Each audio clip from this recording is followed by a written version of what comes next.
survey work that's out there.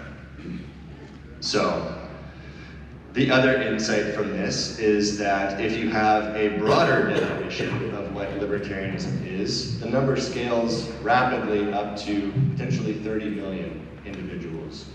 And so, what does this mean for the Free State Project and for the libertarian movement broadly speaking?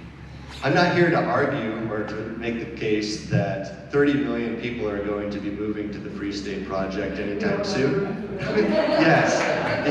Yeah, it was brought to my attention some time ago that, well, there's about 1.4 or 1.5 million people in the state of New Hampshire, so I don't think that we want to flood millions of people into New Hampshire. I don't think that there's the capacity or the accommodations for all of them just yet. However, it does suggest to me that there are a lot more people out there that, with 6,000 movers in the state, and I don't know how many people were here to begin with, but I think that there's a tremendous opportunity for tapping into a broader liberty movement, some of them very hardcore, potentially 1 to 2 million fairly hardcore libertarians who probably agree with the vast majority of what most of us agree with in here in this room, or at least 90%, which for libertarians is about as good as it's gonna get, I'll tell you. So, I think we could probably move on to the next slide. So let's bring it back to the Advocates for Self-Government. Like I said, the Advocates has existed for 40 years. And I think that there's, in the Venn diagram between the Advocates for Self-Government and the Free State Project, there's actually pretty significant overlap between your mission and the work that you're doing and the work that we've been doing at the Advocates for the last 40 years. And so, what do I mean by that? Well, what we can do is we can look at the programs that the Advocates for Self-Government is advancing currently, and as well as some of the things that we're working on building and deploying over the next year. And then we can, maybe even in the Q&A, we can go over and discuss ways that there are opportunities for partnership where the Free State Project can leverage all of the millions of people that are coming to our organization that are trying to understand what their political views are, and then letting them know, hey, you might want to check out this thing that's going on in New Hampshire called the Free State Project. So the first thing is, of course, the world's smallest political quiz, which I've already talked about quite a bit. But one of the things that I've been cognizant of in the time that I've been president of the Advocates, and something that I'm actively attempting to do much better at outreach and with communication, is to let libertarian organizers and activists know about the tremendous potential and capabilities that lay within the world's smallest political quiz. I know that most of you have taken it. I don't know how many of you have actually used the Operation Politically Homeless as an outreach event, or how many, when the last time that you actually did conduct any kind of outreach or activism in order to introduce people to these ideas and to promote a movement to your organization. But the OPH kit, Operation Politically Homeless, was developed, I believe, shortly after the world's smallest political quiz. And I could just give you a little bit of my own personal background about Operation Politically Homeless events. When I first learned or discovered that I was a libertarian, it was around 2009, end of 2009. It was actually after the Students for Ron Paul movement and even all of the publicity that came out of that. But I was very inspired to see a politician standing up for what he believed in. His message of anti-war resonated strongly with me. His message of non-intervention, limited government, foreign policy of peace and trade, all of these different things that we believe. I was like, that's my guy. I had been watching Fox News after dinner with my dad for years, and I just couldn't take it anymore. I was very frustrated. Not that I considered myself any sort of a partisan loyalist, but I just was fed up with what I was seeing and what I was hearing, and I was very disgusted with the Iraq war. So I decided that I couldn't just sit around and not do anything. Like I'm sure all of you have a similar epiphany. And so what I decided to do was to start up a college libertarian club at the college that I was going to, CSU Sacramento. And it was interesting because I didn't know any other libertarians. I'd never had a conversation with anybody who was libertarian. I didn't come into the movement by way of the quiz or OPH or Ayn Rand or libertarian candidate, which are some of the most common ways that people actually are introduced to libertarianism. It was mainly through the YouTube videos. So I found the Libertarian Party website, had some conversations with people, and eventually I got connected with the president of the Advocates at the time, Sharon Harris, and she said, well, if you want to start a college libertarian group, you might want to try setting up one of these OPH events in your quad, because we found them very, very useful for finding people who are of a like mind, and also helping people discover that they might be libertarian. So that's what I did. At first, before the kit came, I stood up in the quad feeling like an idiot with signs, asking people to join my club. Then I managed to get a couple people to show up to our first event that way. But then what ended up happening is we got this OPH kit. I did the same thing with a couple other recruits. We did it every day for a week during rush week. And at our next event that we held, we had like 20 people show up to our event, which for CSU Sacramento, I don't know, it seemed like it was a smashing success to get that many people to show up. So I share that with you in part because I've actually experienced its efficacy firsthand as a recruitment and organizing tool. But I can also say from experience that it's one of the funnest things that I did while I was a student at CSU Sacramento. I can't tell you how many fantastic conversations that I had with people, and I didn't consider myself, like the heir to Murray Rothbard. I was still learning about these ideas myself. I wasn't particularly confident in answering all of the questions. In some ways, I still don't always feel completely confident when people ask me questions, well, how would this work in a libertarian society, or how would this work? But the thing about the quiz is that you don't have to tell people what they believe. And in fact, the quiz and the OPH kits actually came out of this idea. Marshall Fritz was a salesman, and he was a big believer of Dale Carnegie, or Carnegie, however you say his name. And so he was the author of How to Win Friends and Influence People, of course. Very, very famous book. I think it's still one of the best-selling books today. And so one of the tactics that was implemented and always encouraged in OPH kits is that you never tell people what they are. So somebody takes the quiz and they land on libertarian. What you don't want to do is say, oh, congratulations, you're a libertarian. You say, oh, that's interesting. And it sparks a conversation about what that actually means, what libertarians believe. And then there's, of course, the next piece of the sequence is that you invite them to the next event that you're having. And you make sure that it's fun, that it's engaging, it's not some very deep philosophical discourse where you're all sitting around talking about some very obscure idea. You make it accessible, open, and relatable back to what it is that people actually want in society.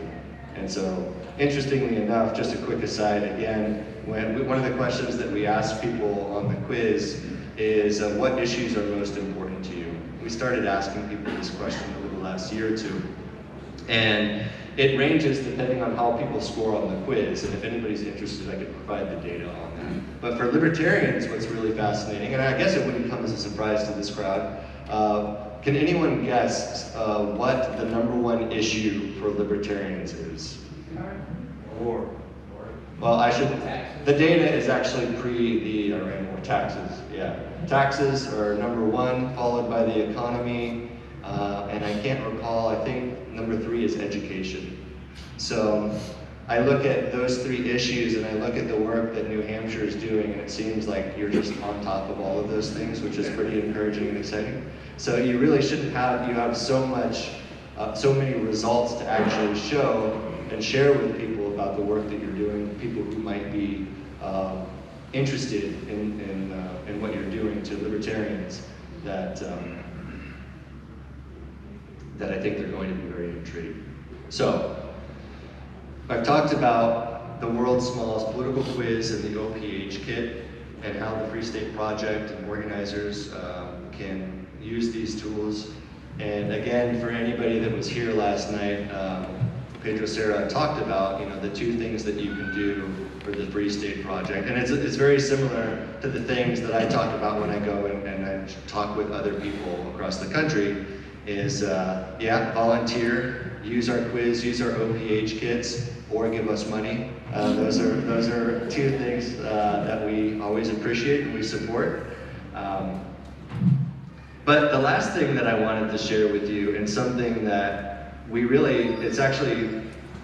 well, before I get to this, there is one other thing that I wanted to share, and it pertains to the quiz. As I mentioned that 1 in 5 people who come and take the quiz are students and young people. So one thing that we're working on that I think that the Free State Project in New Hampshire might be interested in, I want to talk to folks maybe later to evening or over the course of the next couple weeks, is we would like to create resources that make the quiz more accessible and user-friendly for teachers and educators to introduce the world's smallest political quiz to their students. We know that teachers use it. We know that one of the reasons why they love the world's smallest political quiz compared to some of our competitors, like the Political Compass test or the 8 Values test or some of these other ones, is that it's fast, it's simple, and it's pretty clear what questions are being asked, so students aren't confused by the questions. Because in most cases, these are younger audiences who don't have a large depth of knowledge about politics. And so my thinking is that with the homeschool movement and everything that's happening in New Hampshire, a quiz in the classroom could be a very effective outreach tool to introduce people to a more comprehensive political spectrum, to the Nolan chart, and help younger people accurately identify what their political ideology or views might be. Now here's the last thing. I haven't shared this with anybody yet. It's something that I'm very excited about, and I'm very excited about revealing this program to this audience in particular, because when I think about activism in the United States, where libertarians are actually making things happen and getting things done and demonstrating results, I think of the Free State Project. Not to say that other work isn't being done elsewhere, but you guys really are crushing it. And so, you've learned a lot, like the Advocates for Self-Government. We have a history of 40 years demonstrating what works and what doesn't, as far as communicating and talking to people and helping libertarians be more effective communicators of the ideas so that we can reach broader audiences and grow the movement. But I'm still not satisfied with the results that we're seeing, to be perfectly honest, when people come to our website and take the world's smallest political quiz. What happens is that people get their results. As I said, roughly 30% of them realize that they're libertarian, and then they're gone. So what we're attempting to do is figure out ways that we can engage them immediately when on the page where they see their results, and grabbing their attention to where they're not just going to leave. So you imagine yourself as somebody, maybe one of those younger people who's taking it for a high school or homework assignment. You discover you're a libertarian, you don't have strong political priors. Well, what does this mean? Of course, we show a description of what it means to be a libertarian, we offer resources, but what we're interested in doing is actually A/B testing new ways that we can engage with audiences. And so this is where we have our Liberty Bounty program. And it's still kind of a working concept and a working title, although my colleagues and I have spent quite a bit of time working on it, and our plan is to launch it later this month. So the Liberty Bounty, it's essentially a digital engagement competition. Activists create outreach content, whether it's videos, posts, articles. It's designed to drive people both to the quiz and also to post-quiz engagements. So we built over the last several months a new system we decided to move away from our very clunky WordPress system, and we moved into 2026. We have a far more robust technical infrastructure where we can do some pretty exciting and amazing things in terms of tracking analytics and data and really understanding and evaluating what messaging works with our audience and how we're moving people through our various funnels and pipelines. So the Liberty Bounty, the general concept is kind of in many ways borrowed from self-management and a libertarian philosophy, is that we don't necessarily know what message is going to be most effective for our varied audience. And what we would like to do is to invite you, if you're passionate about communicating ideas and discovering new libertarians and maybe even convincing people to move to New Hampshire, we would like to invite you to offer your best ideas and suggestions about how we can move people to become more interested in these ideas and potentially get them to either pledge or raise their hand and say, yeah, I want to come to PorcFest, or I want to come to next year's Liberty Forum. Now bear in mind that we will have other people participating and competing in this project, so it probably won't be all free staters. But my thinking is that with the amount of activism that's happening here, this is a great place to reveal the plan in our project.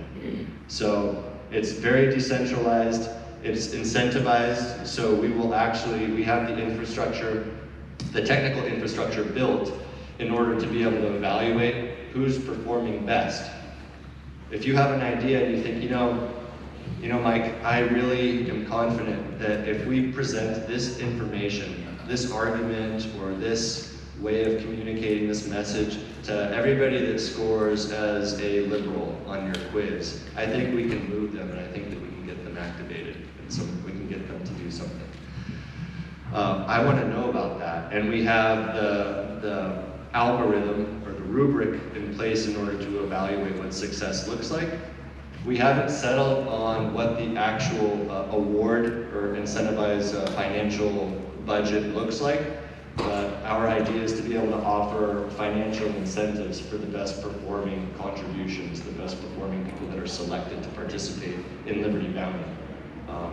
And my hope is that it will be substantial or significant enough to actually make it worth your while to participate in this program. So essentially, just to wrap it up, instead of asking how do we grow faster in the abstract, Liberty Bounty turns it into a measurable operation.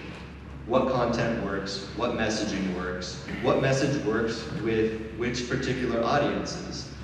These are the things that we need to understand. We need to understand better as a movement, and we want to know how we can expand and grow libertarianism so that next year and the year after and the year after that, this audience, this crowd continues to grow. And instead of 6,000 movers every 20 years, maybe you start seeing 6,000 movers every 5 years or something like that. That's the goal. So, as I said, I have not yet moved to New Hampshire, but after participating in my first Liberty Forum, I am very motivated. I'm very excited, and I plan on coming back again in the future. And with that,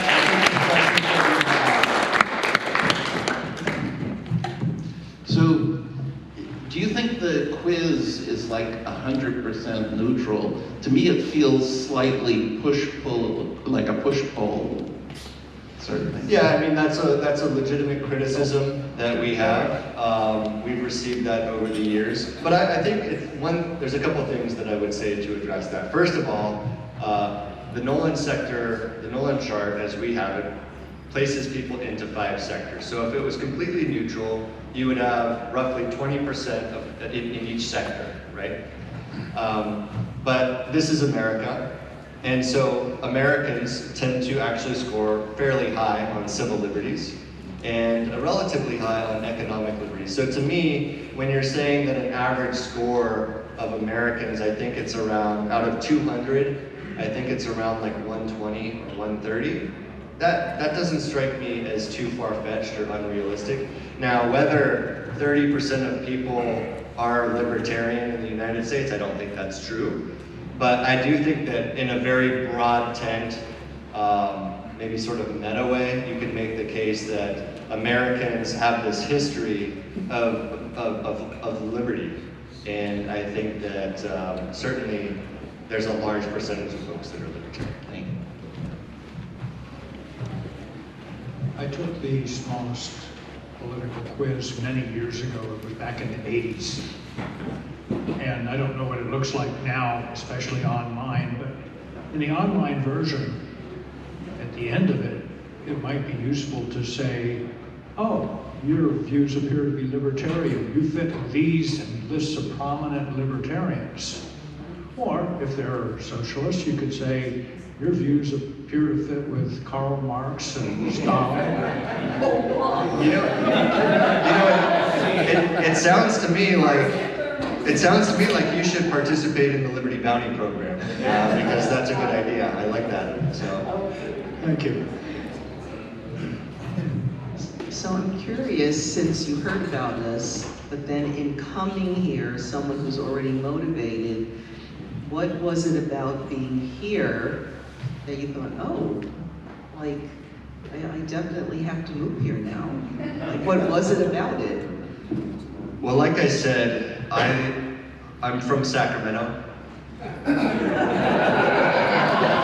It's very, very difficult to find a lot of like-minded people in Sacramento and California in general. So coming here, it just, I immediately felt at home. And yeah, not to make anybody too emotional or anything. But no, I really did.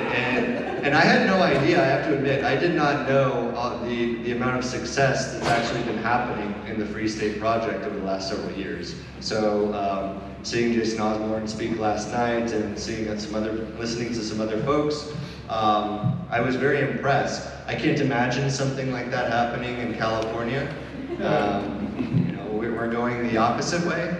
So I don't know if that answers your question. Right, and the other thing is, I've had my daughter who lives in Venice, California, come here, and other people commented about her because she's a more subdued version of herself there, because she has to self-censor things. And here, when she came one of the years, I looked over at her and I was like, who is that? Because she was just like so animated and free, and I was hoping that would be enough to motivate her to come, but not yet. Yeah, I've noticed a sort of freedom of discourse in the conversation that's going on here. And I get the impression that it's not isolated to just the fact that this is the Free State Project Liberty Forum.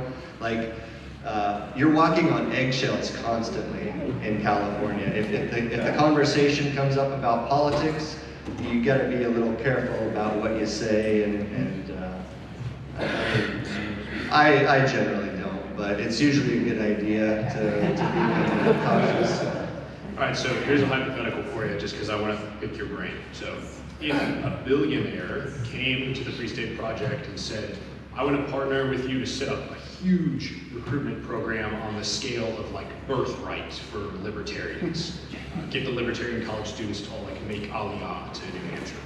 What kind of program do you think the Free State Project should set up those resources to recruit as many people as possible? Can you restate that? Just say tens of millions of dollars, 100 million. Tens of millions of dollars for the purpose of recruiting people to move to New Hampshire libertarians. Well, I would probably tell him why he should donate to the Advocates for Self-Government, but short of that,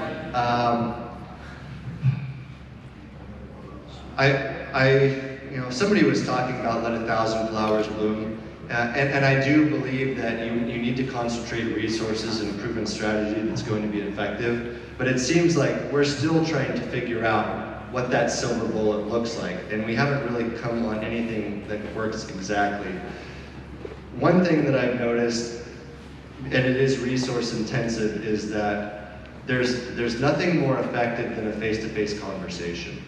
The best way to win converts, to change hearts and minds, is through the personal touch. And as much as I would like to say, people come to the quiz, they take the quiz and they're libertarian, they score libertarian, and they might even say, yeah, I'm a libertarian, but are they a libertarian that believes so much in liberty and freedom that they're going to move to the Free State Project, that they're going to go to their city council or to a hearing and actually, cause a fuss and lay out the reason why, we need constraints on spending, or we need to be more fiscally responsible, whatever. So I don't know exactly how I would allocate those resources, but it's a good conversation, and I think it's the right way to be thinking about things. I will say, I happen to know, I don't know if he's a billionaire, but I happen to have had conversations with some very successful libertarians, and he actually asks similar questions. The way he thinks about it is, if you could come up with a program or some sort of way to persuade somebody to become a libertarian, and they check the boxes, maybe they meet one version of the definition, maybe it's a strict definition or somewhere in there. How much, what does it cost to produce that? $1,000? $2,000? $10,000? At what price does it make sense? But it's proven. 99% of people who go through this, or maybe 90%, what would you be willing to pay, or what would a billionaire be willing to pay, who's libertarian, in order to do that? I think if you could convince that billionaire that you have a proven strategy for converting somebody to be libertarian, then I bet you they'd be willing to pay something in the order of around $1,000 per person, but I don't know. Obviously it depends on who the person is, but you want them to be the right kind of people, the people that are going to be motivated to act and participate. Because a libertarian that just sits around in front of their computer screen and plays video games or doesn't do anything, I'm glad they're libertarian that they agree with me, but it would be great if they did something to actually advance the movement, restore or create a freer society. Any other questions? I think we've got a few more minutes. Toss out a different idea than actually getting people to come to the Free State Project, and I'll open it with, I used to say that 60s hippies liberals probably agreed with us on personal freedom. It's almost like if we could get your quiz to everybody, and then understand, just be data collectors, so we know what issues we can get the left with us on this, the right with us on this. That's the point, I guess. Your thoughts? Yeah, I agree. We have a lot of data. And actually, one of the things that I didn't mention, maybe I alluded to it, I think I can talk about this now.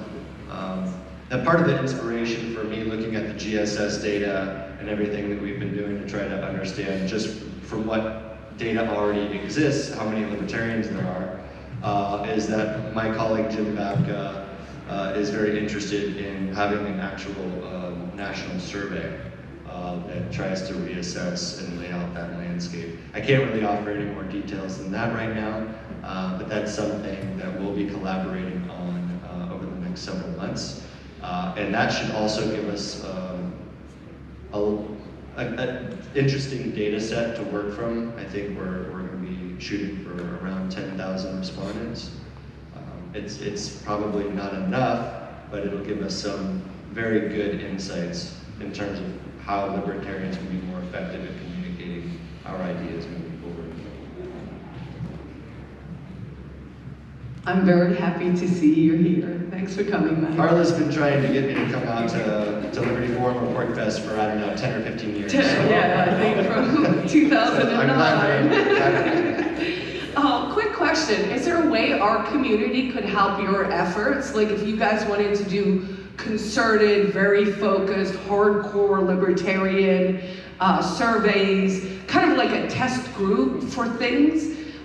So this is more a suggestion or putting a bug in your ear. If there's a way we as a community can serve you as well, let us know, because obviously we have a list and we have a lot of determined people here, so. Yeah, I have some ideas, we should talk about them. So. Okay. 50 seconds left. Any question? If not, all right, thank you everybody.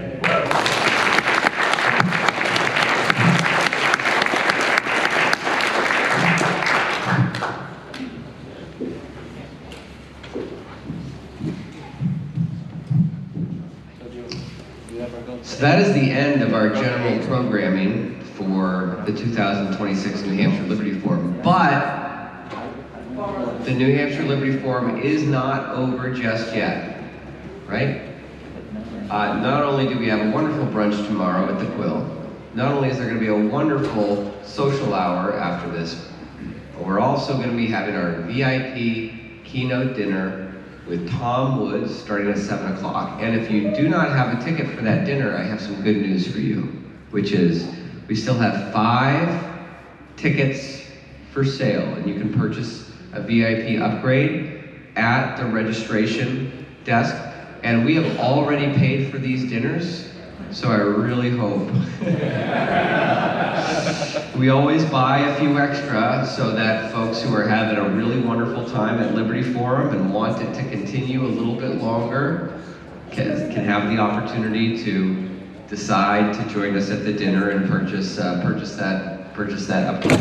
So if you have just a general admission ticket and you're thinking, boy, I really would love to have a delicious steak, some wonderful salmon, or even some stir-fried vegetables with great talk from Tom Woods about the dozen strategies that don't work and the one that does.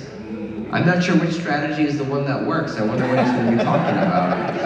Anyway, we have 5 tickets for sale, so and you can upgrade at registration. So, thank you very much.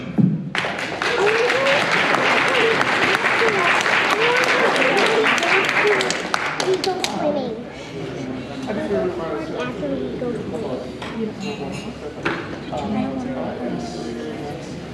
I want to go to the beach and I want to go to the pool. So I want to go to the pool and then I want to go to the party. Okay, well,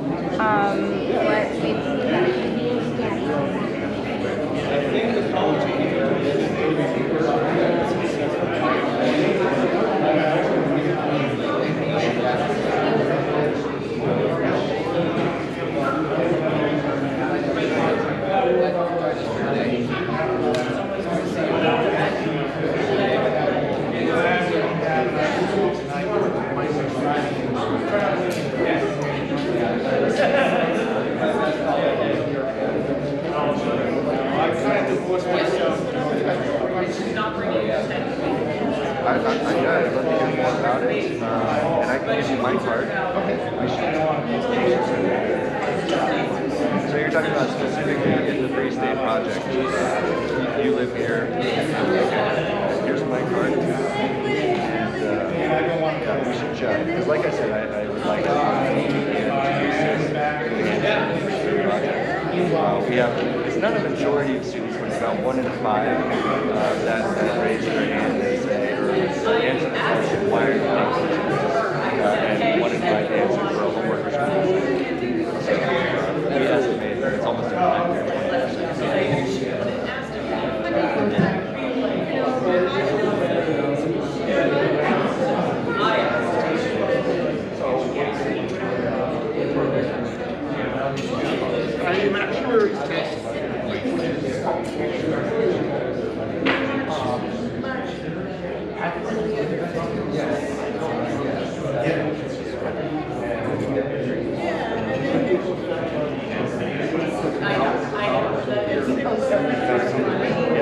Yeah, let's talk more. I'll shoot you an email, and certainly next week when I get back to Sacramento. But if you want to reach out to me, just send me an email. Yeah, thanks. You'll be there.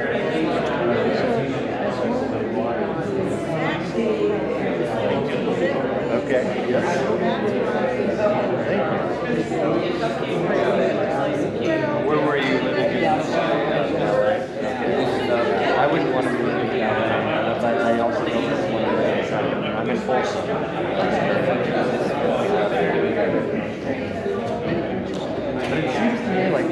challenge people face about making it is, at least where I am in my life stage, is family.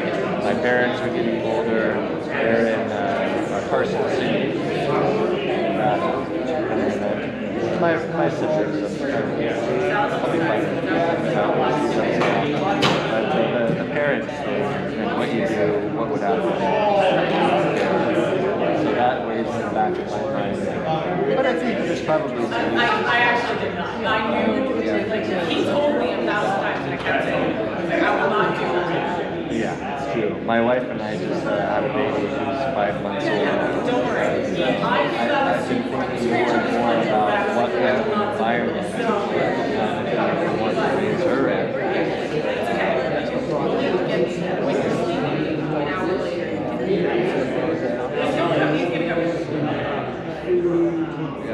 As far as the words that Question.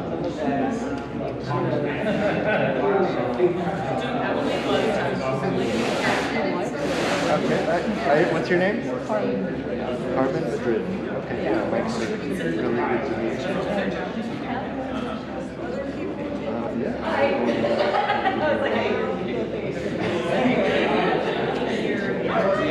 Scott Schiller. And there's an email address on there, so yeah, please do.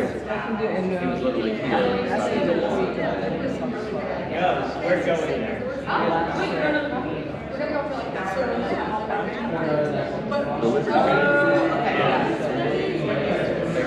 Okay, sounds great.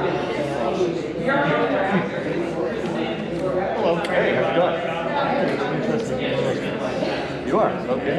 All right. Do you have contact information or email? I can give you my card. Certainly, and I think that... Send me an email, and I'll follow up with you. We'll get your address and information to send you a kit. The only thing we request is if you do host an event, send us some pictures of it. We love promoting it. PR is always helpful to us. You know, but sounds good. Thank you. But yeah, You think so? Good. Well, I'm glad you liked it. for women, also need for everyone. Yeah, I was looking. Yeah. Well, you can understand my motivation being in California. Is like, where the heck are all these people? There's got to be more of us out there. And I know there are, but they're dispersed. My colleague talks about the libertarian diaspora. We're all kind of all over the place, and of course that's the idea behind the FSP is to get all these people to move. That's fantastic. I understand. But for a lot of people, that's not a reality. So we've got to figure out ways where these people can feel empowered. One thing that I noticed, and it goes back to my own experience, I was talking about it there. When I discovered I was a libertarian, I didn't know any of that. I didn't know how to get connected. I felt very isolated and alone. And thankfully, Advocates for Self-Government was able to assist me in finding people, getting connected in my area. Anyway.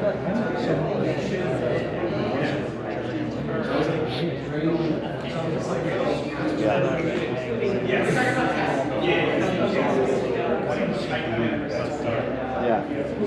But you said you haven't seen a copy of the most recent version. You're welcome to have that copy. This actually isn't the most recent version, but I actually prefer this version, and we're going to be redoing the one that we currently use to look more like this. So, yeah, we still have we call those the classic versions, because that was like the original one. Marshall and people would put them in their wallet and just hand them out. This is a little harder to put in the wallet, but we still have the business card size ones that we sell on our website.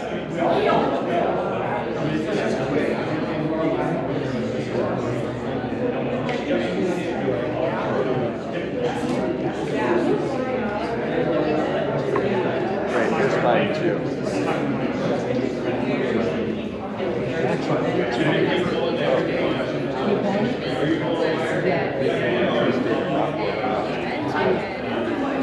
I like it.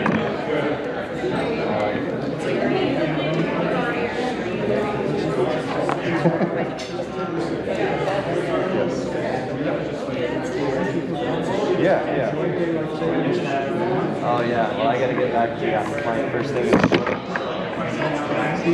What time, yeah, what time does daylight go into effect?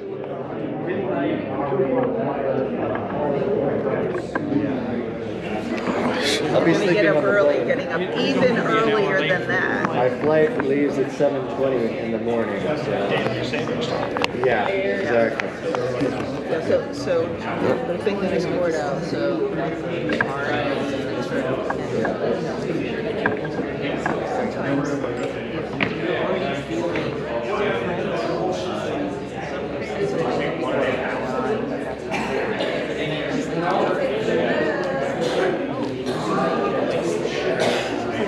have a label, it's not a good, instead of that, now you're ready to go up, so I'm not really sure what does that mean.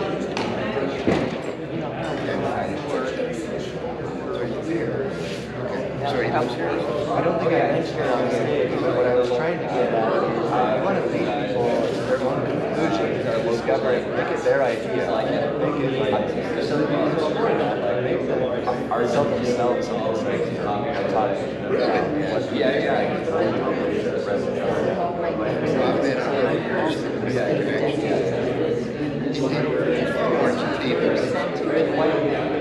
It's not.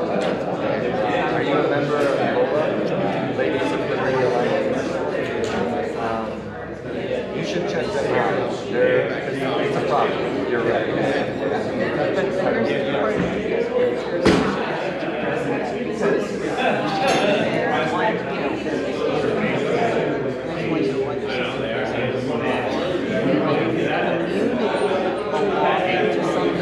That's crazy.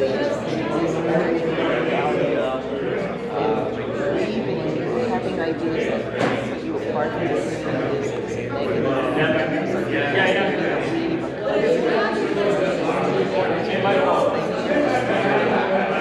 So for me, like I tell people about Hampshire, so it's not geography, this is like something you tell your life. There is this community, like that's real, like you rent a board, like I had in New York, so you sit in here with my mom, so you go there like this you watch my mom upstairs 24 hours a day, not knowing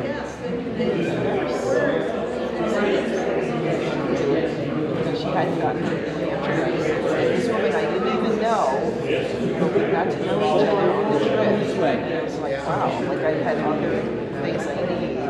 Like I asked someone, is there any way you can analyze this for legend statistical? And some guy in California who hadn't moved here yet answered. So you're part of welcoming someone.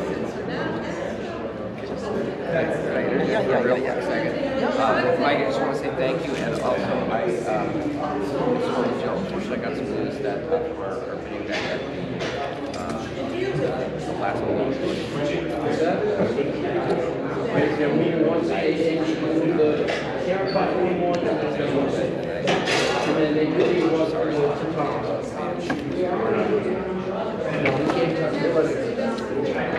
Can you have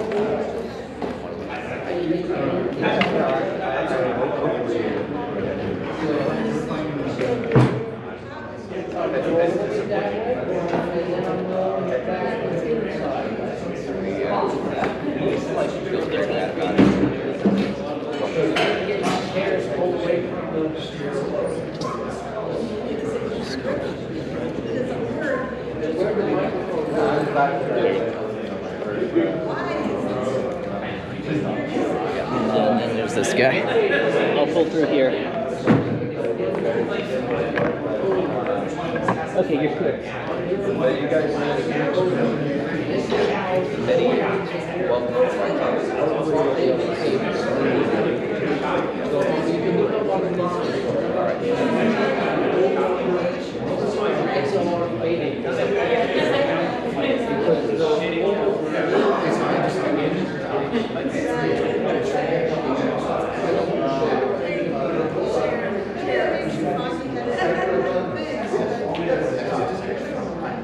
and you've also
Mike, when you get a chance, when you get a second, they want to see where you want that staging for the camera.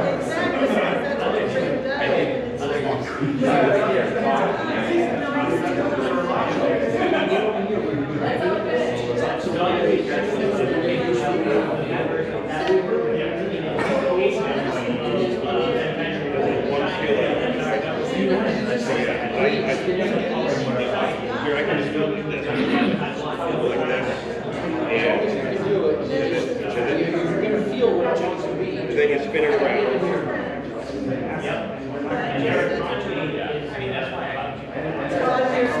Well, I just twist it.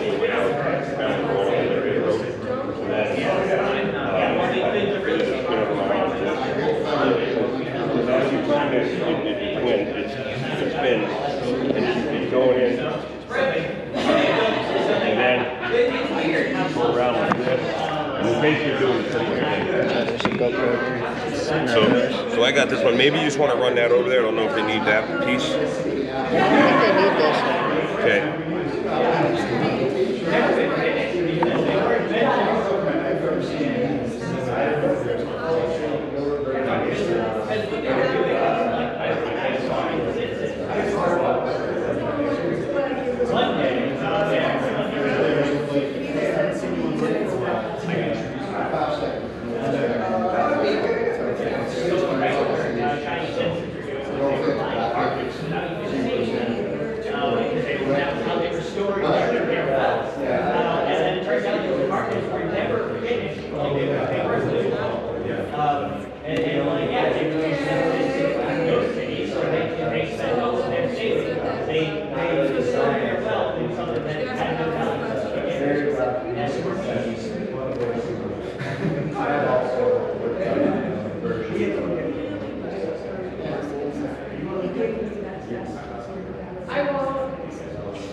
what she said apparently sometimes it doesn't. It's much fun to stuff that you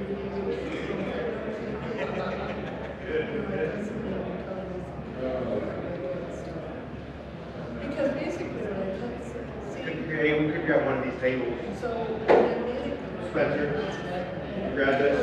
Yes. Speak of water.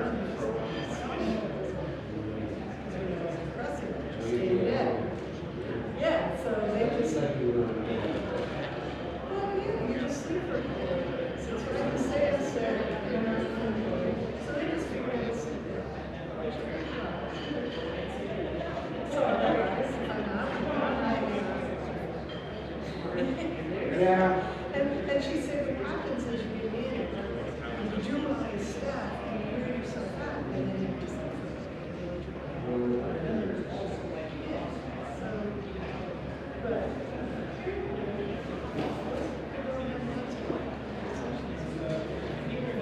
So, we'll just stop there. Yeah, we'll bring you there and I'll sort it from there. You know, it was like,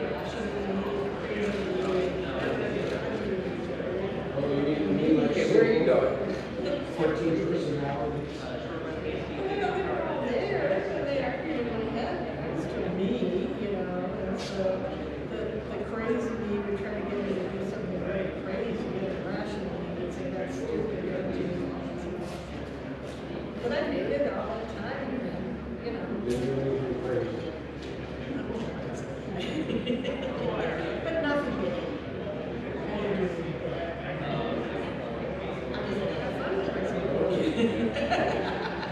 So was that crazy? Is dancing on the table and moving cafeteria crazy? Or is it just my personality? I'd still do that today. But, Now, I don't understand what my sister, I just think, well, we were because that suitcase, that's what the rest of the stuff in my home. Yeah. I'm trying to do a pumpkin. Thank you. Yeah.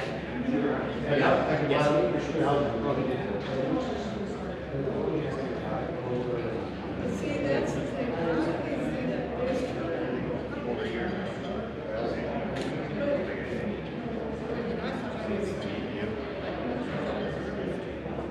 I brought him in. Yes.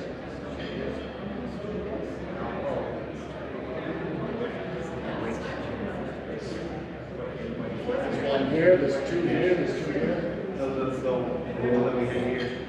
Oh, that's a camera. The mic stand, yeah. It was one of the.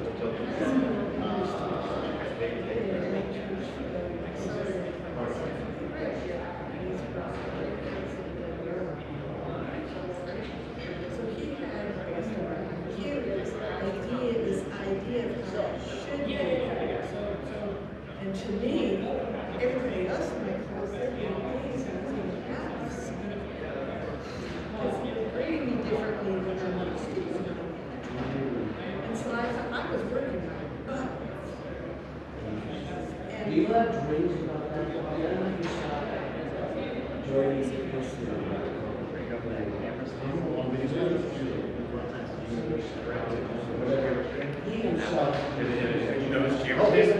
Oh, there it is. Yeah, let's bring that over. There it is. Oh, they moved it when they were. So he put up kind of a survey of people. We got a lot of responses. How many people had bad dreams about their school days? It might have been just 10 years ago, or it might have been 50 years ago. Oh, I know. Well, no, I still have bad dreams about my school days. And it's funny because in those dreams, sometimes I'm a student, and sometimes I'm a teacher, and sometimes I'm a son, and sometimes I'm a teacher. And I've been a teacher for a while, so it can change as I'm in the dream what my actual position is. But the bad dreams are, I'm not prepared. I mean, mostly it's, I'm not prepared. Well, that was one of the things I didn't that do people the said. homework. Yeah, that's one of the things. And if if I'm a teacher or a sub or something, I will prepare a lesson. It's the same thing, you know, and I show up. So you could be here or you could be either role. That's the ones that people.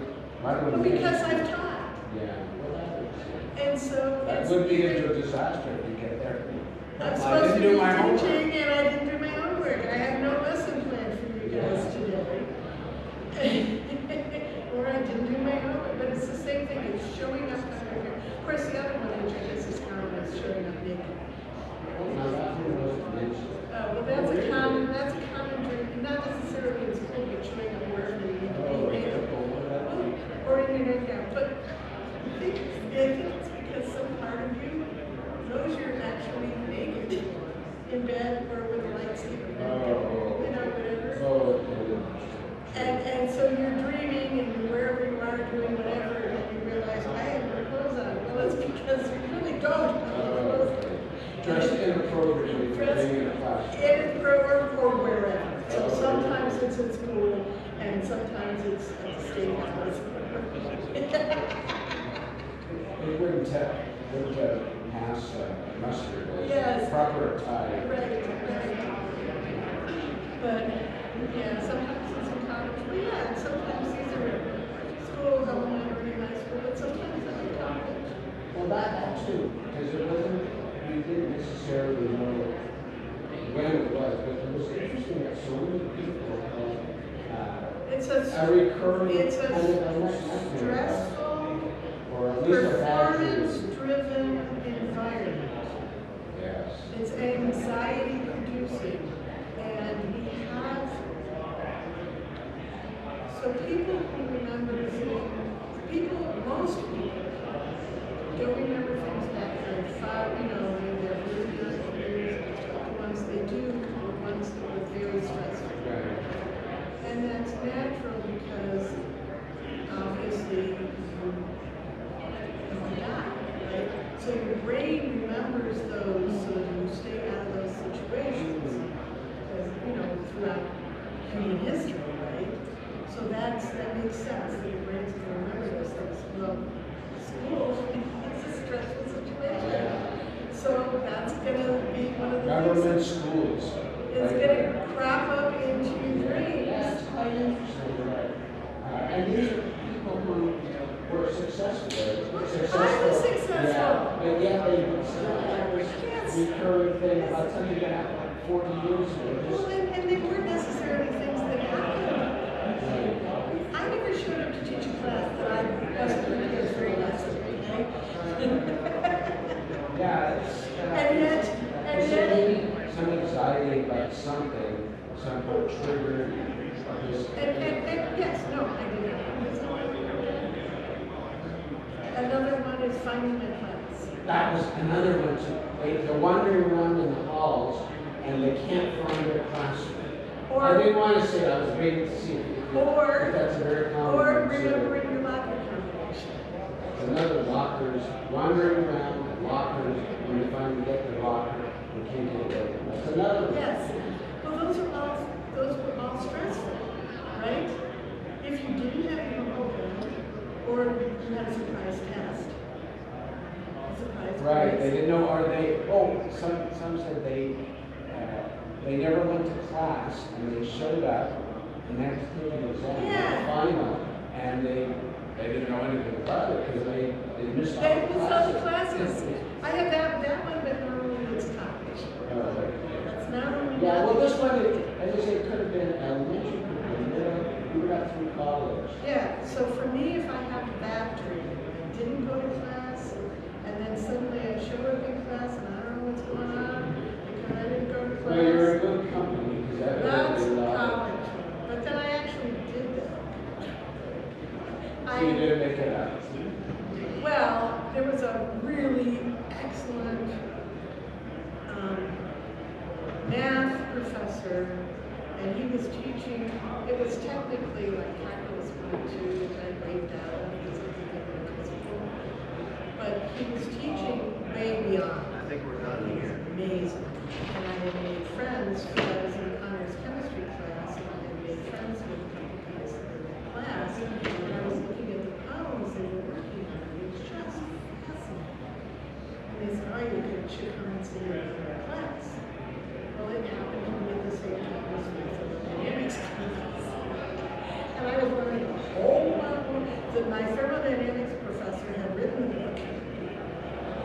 just was with his back to us, sort of regurgitating the book and writing the things on the road and on the board, and I'm like, I can read the book. And thermodynamics boils down to what?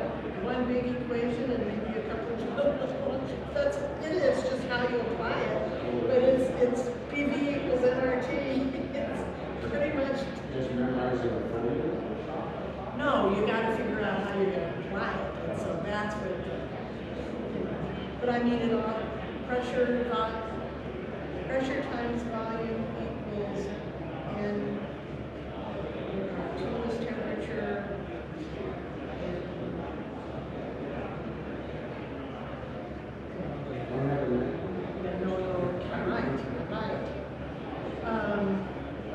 At any rate, I figured, well, I'd just read the book. But I knew I had midterms and stuff, so I asked somebody who was in the class, let me know if there's a quiz or midterm so I can show up and take the test and I'll just read the book. They didn't let me know. I didn't know. I didn't read the book. It's the day before the final. I read the book. I took the final. I passed the class. Almost all of it. So either I did really well in the final, and it got averaged into all of the midterms and everything that I got a 0 on, because I didn't go. You must have been very. Or they just took my final grade, and that's what I got. Because I passed it, I got a C. Which, Well, if you have hardly attended the class or others, quizzes or determines or whatever, you still got a C. And you probably got an A on it. Or maybe I just got a C on the final and they just gave me that grade because I hadn't shown up. Or could it be, I don't know what it was. It used to be, like if everybody could point in and you're like, I'm on the curve. on the curve. Which I think is a I have terrible no way to do idea, it. but I got a C. Well, For it's a pretty class good. I never went to. Yeah, that's pretty good. And I skimmed through the book the night before the final. You're a genius. So I don't know. I don't know how I did it. I don't know how I did it. But I got C. But I learned an amazing amount from the math class I studied on. And then the next semester, or the next quarter, I had waved out of that class too, but I was learning so much, I said, can I just sign in to take this class? So that way nothing would compete against it. And I finished taking the test. And when we got done, it was 4 quarters. So it was the first quarter of my sophomore year finished. And that was differential. And when we got done, he said, okay, don't take any more undergraduate classes. You guys do these 4 classes. Take all undergraduate. Because what he was doing, he was teaching me a series. A big overview. And then for the problem sets, we did lots of proofs. Give it to you, and then give us an assignment as we book.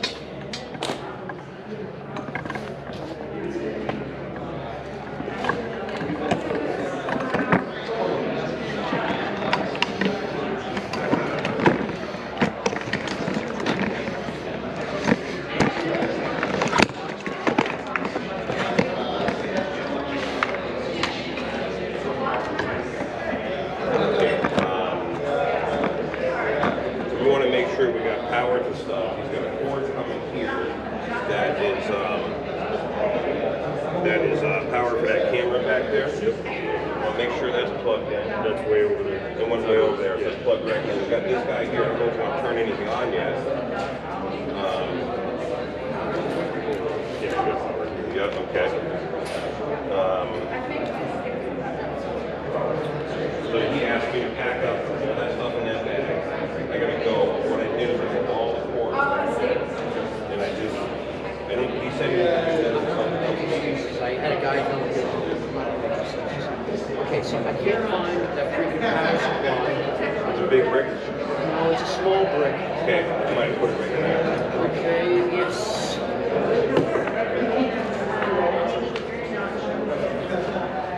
So this...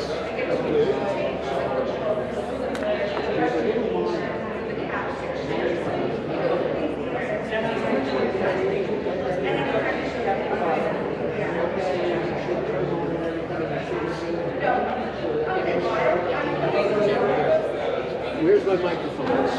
There was two of them just right here. Where are they? Probably, yeah.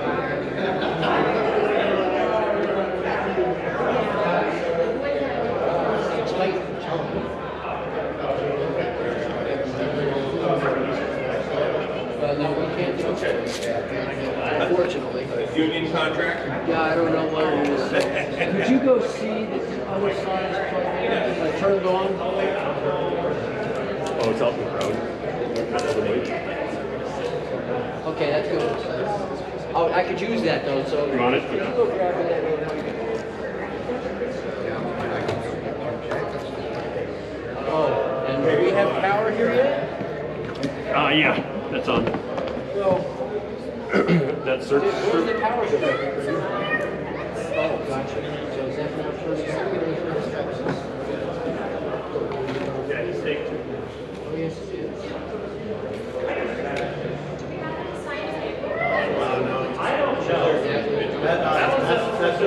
It takes a minute. You got a smartphone. Oh, okay. Where do you want to set? This is really one day.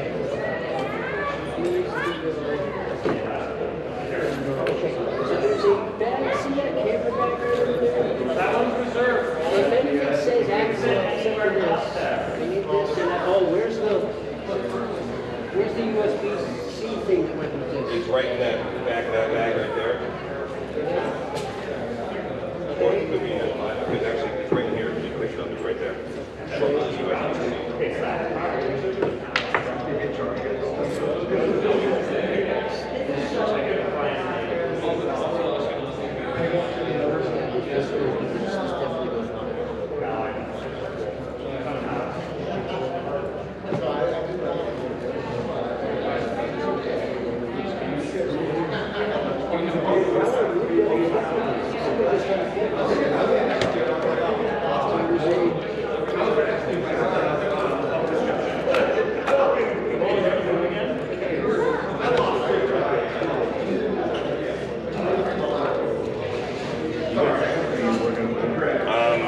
Did she ask about this bag? So I don't know what I'll else. sit down.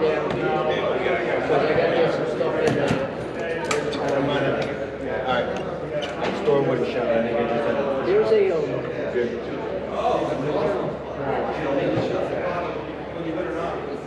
these are all sections. Yeah, so there should be 4 spaces. No, but that could go inside one. Camera bag. We gotta have the speakers. The speakers, I don't believe. We have 2. Yeah, that's on.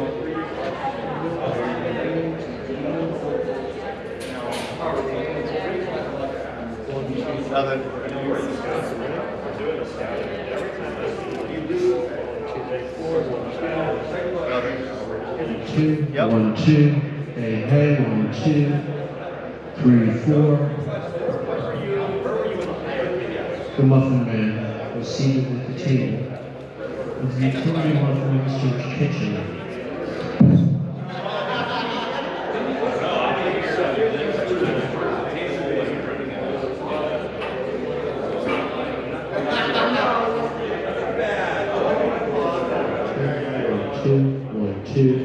Two. Okay, so what are we going to do now?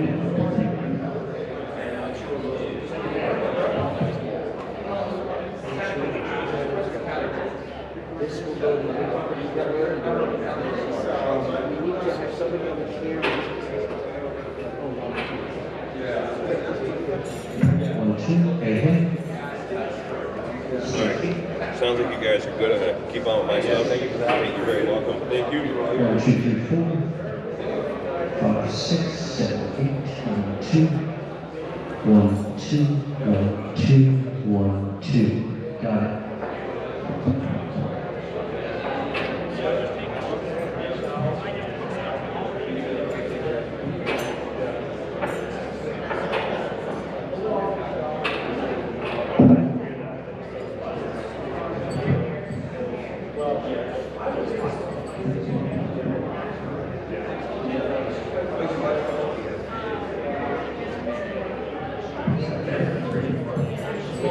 Two through four.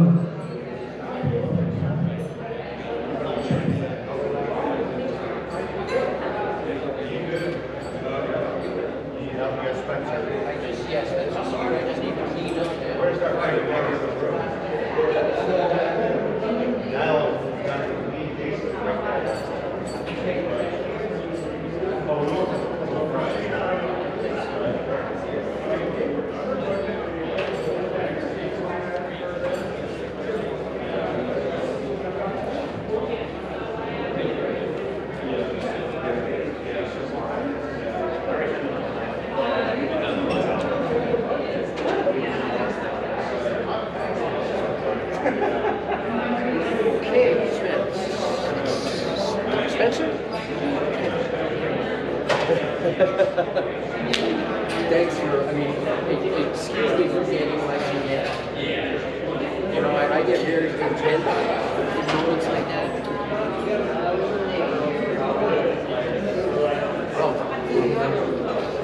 Good to hear. So, what we're doing now, this is one of you guys's. Okay, yeah, there's a handful of equipment that, yeah. Okay, so what I'm trying to do now is clean up a little. So what we're going to do is we're going to see if, oh, here's what I want you to do first. What we're going to do is to go with this. We're going to, yeah, leave that open for now. So I need you over here. So what we're going to do, we're going to snap this cable against the wall. So what we're going to do is check again for request.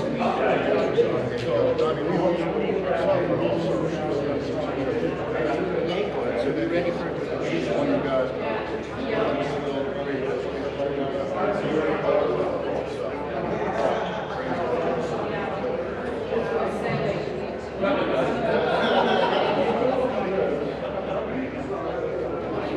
Okay, so what we're doing, we're going to do that one more time, okay? That would be good enough. This thing's going to go.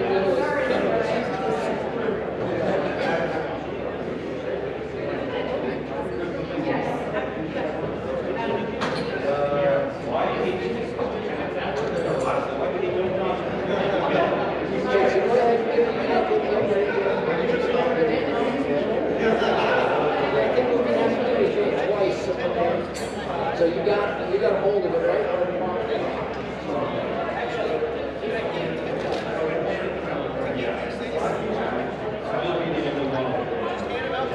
You ready? Okay, so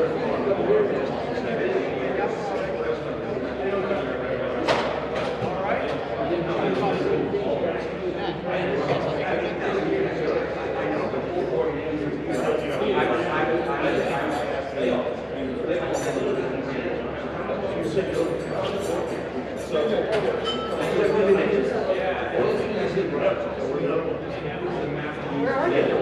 Lost them. Where were the kids?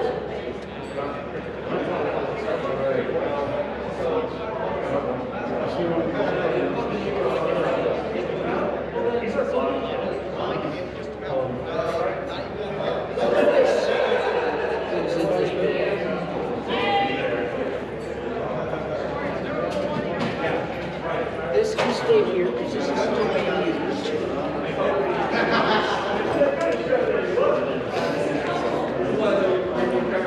These are still being used, so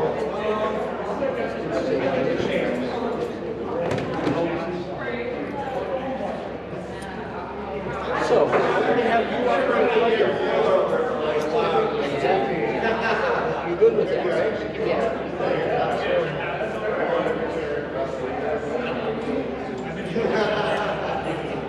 So the reason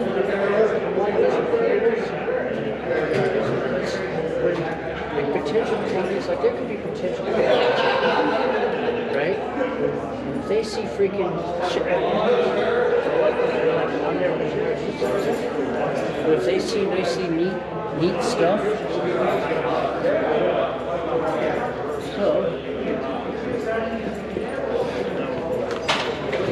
so we're gonna do something here to try to clean this up a little. So let's see here.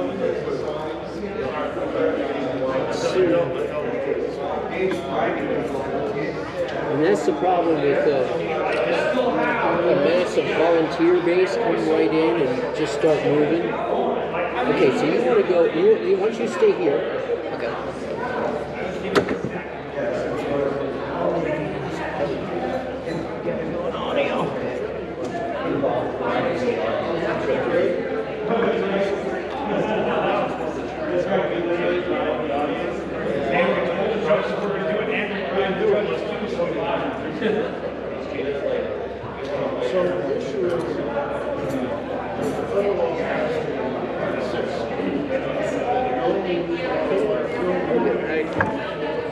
I mean, there's only so much we can do here.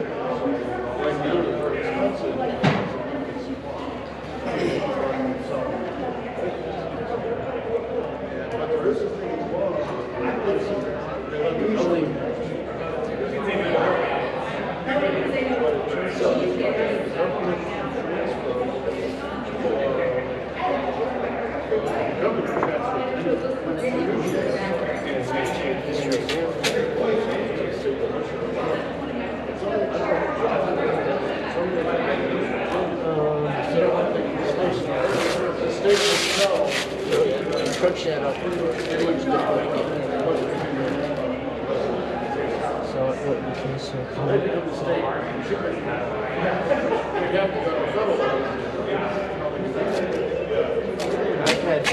I've had presenters at conferences, they'll go backstage and make a phone call or something, and they see my backstage, and they come out and say,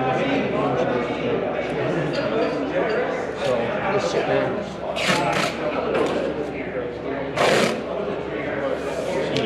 Really matters with troubleshooting.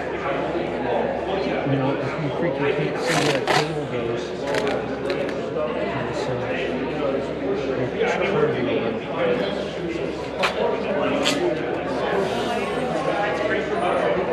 okay, so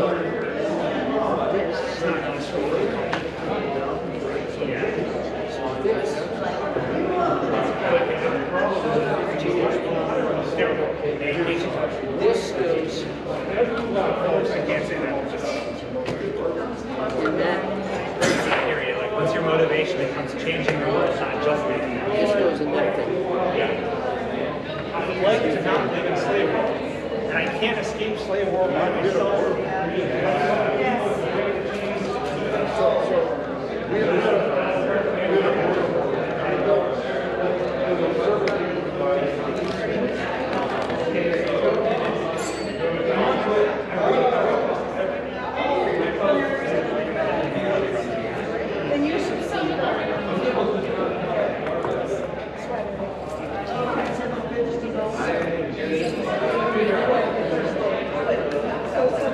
my gosh, okay.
Yeah, those are little traps. Those are not. I don't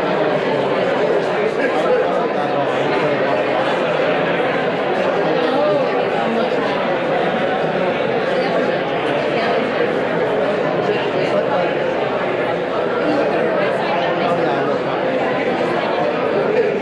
I mean, if you want to, take it in front of the fire hydrant, when you're level with that, and then you can just drop the fire alarm out.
silent auction, and we are on a time limit tonight, so when we do get the auction going, we want to be quick and efficient with it. So those bidder numbers are really going to help us out.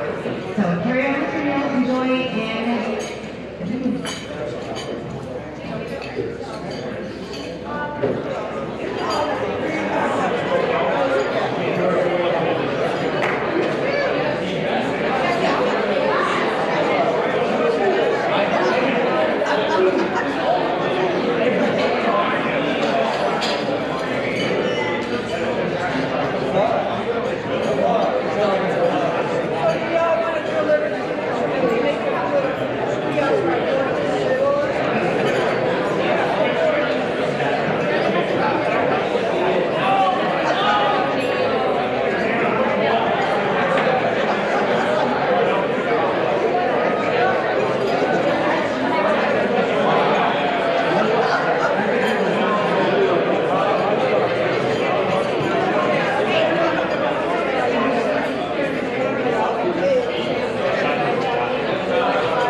for joining us this evening.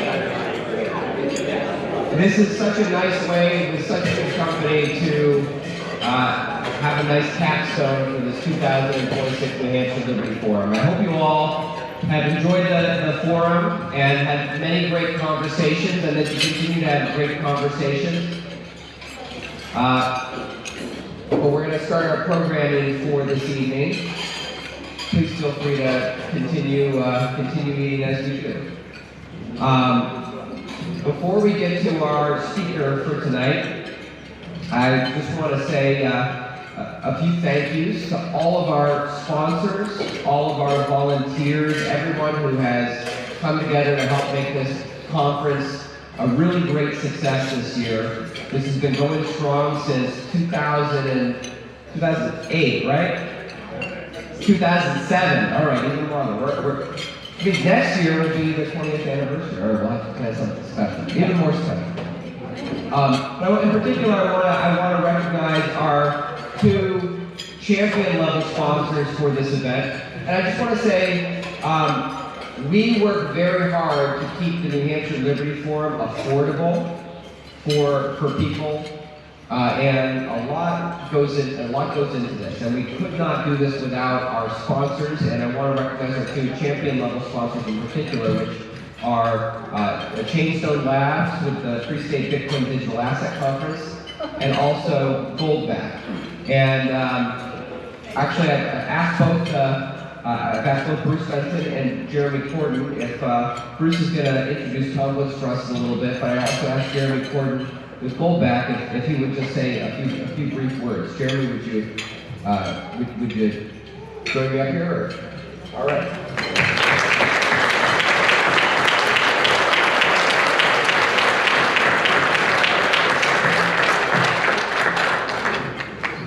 Stop it all. We are, with Goldback, are so excited to sponsor the Liberty Forum. The work that you guys are doing up here, the community that you've built is so incredible, and it is exciting to be here, to feel that energy, and to be part of it.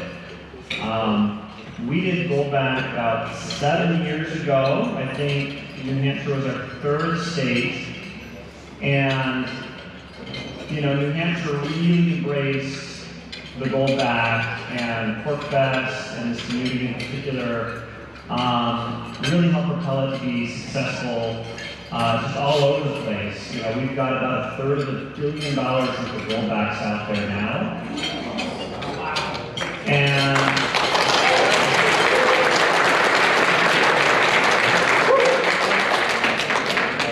we now have over 4,300 small local businesses across the United States that accept Goldbacks as payment, making us the #1 accepted alternative currency in the United States at small businesses, about 50% ahead of #2, which is Bitcoin.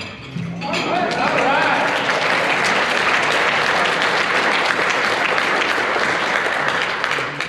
Currently, we're signing up about 25 new small businesses to take Goldbacks as payment daily.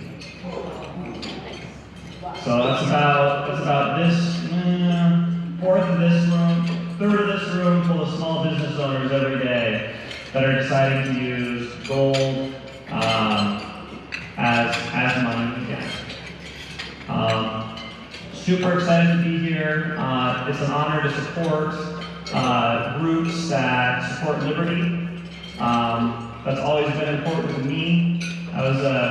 I got introduced to this whole world through being a Ron Paul delegate back in 2011.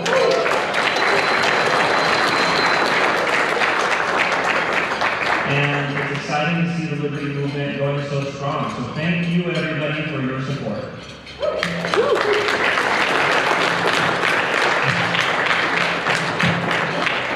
Thank you, Jeremy, and I will also note when we get to the auction later this evening, after remarks from the great Tom Woods, we do accept Goldbacks. The Free State Project also accepts holdback. So if you acquired some and you want to use them for bidding generously on some of the great auction items, finally make sure you've got your number. And if you don't, be sure to check in with the lovely ladies at the auction table. Goldback is an option. So I also want to mention very briefly that I've been talking with a few folks here. There's a great opportunity coming up towards the end of August, which is the Tom Woods Cruise. And I guess it's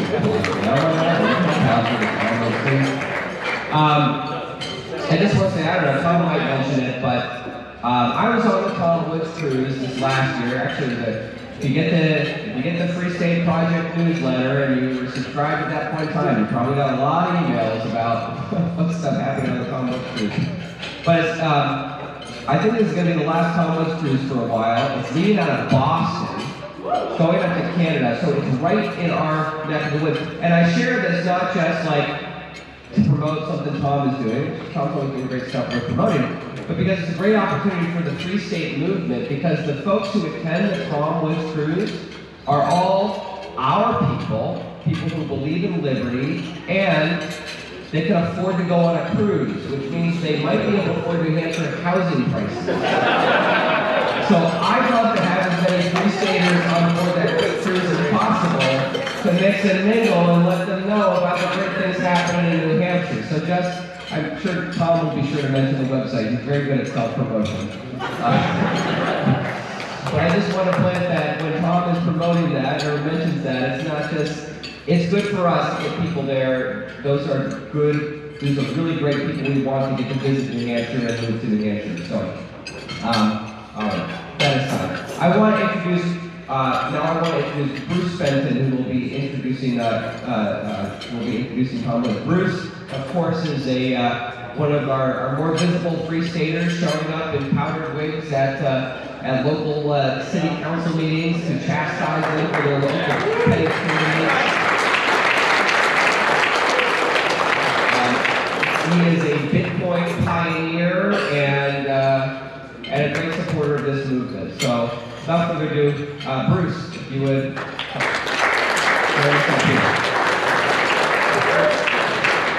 Thank you, Larry. Thanks, everybody. Konos. Good to see you. We are pleased to be sponsors this evening. My wife, Caroline, and I. Caroline definitely deserves an applause because she has to be married to me. I'm of course thrilled to introduce Tom Woods. Tom's one of those friends that I've had for 30 years but just met tonight, and we were friends before we ever even knew each other. We kind of followed each other's stuff. I think I followed his stuff quite a long time, as many of us has. He's a prolific author and podcaster. Just a great voice for our community and for our ideas. And he's the kind of person for years. I always pointed people to Tom Woods, just similar to the way I point people to Massey or something like that, when I might not be able to explain something or I want an alternative voice to try and explain some of these principles. There's really almost nobody better than Tom. He's an educator. He's actually a teacher to our son here, Alexander. Alexander's now 19, and so Tom must have done something right because he just became one of the youngest presidents of Young Americans for Liberty at UNH.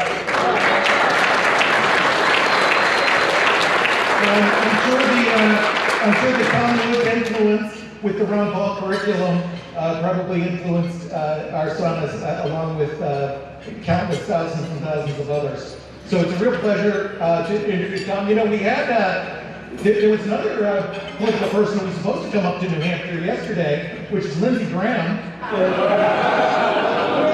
He was scared off because he found out that the biggest protests were all going to be run by libertarians and Republicans and people in our community, so he ran away and didn't show up. I thought he might have run down to Epstein Island. No. Obviously, that's not his thing. He's more of a let's murder children with bombs kind of guy. And Tom is one of the great voices against this kind of insanity. He's one of the very, very best. We're really, truly blessed to have him in our community. We're blessed to have him here in New Hampshire. I hope he comes back very, very often and finds himself living here pretty soon as well. He's just a treasure to our community. He's a treasure to all of us, and I'm really looking forward to hearing what he has to say. It's an honor to introduce you, sir. You're a statesman and an educator and a great voice for liberty. So thank you for being here. Tom Woods.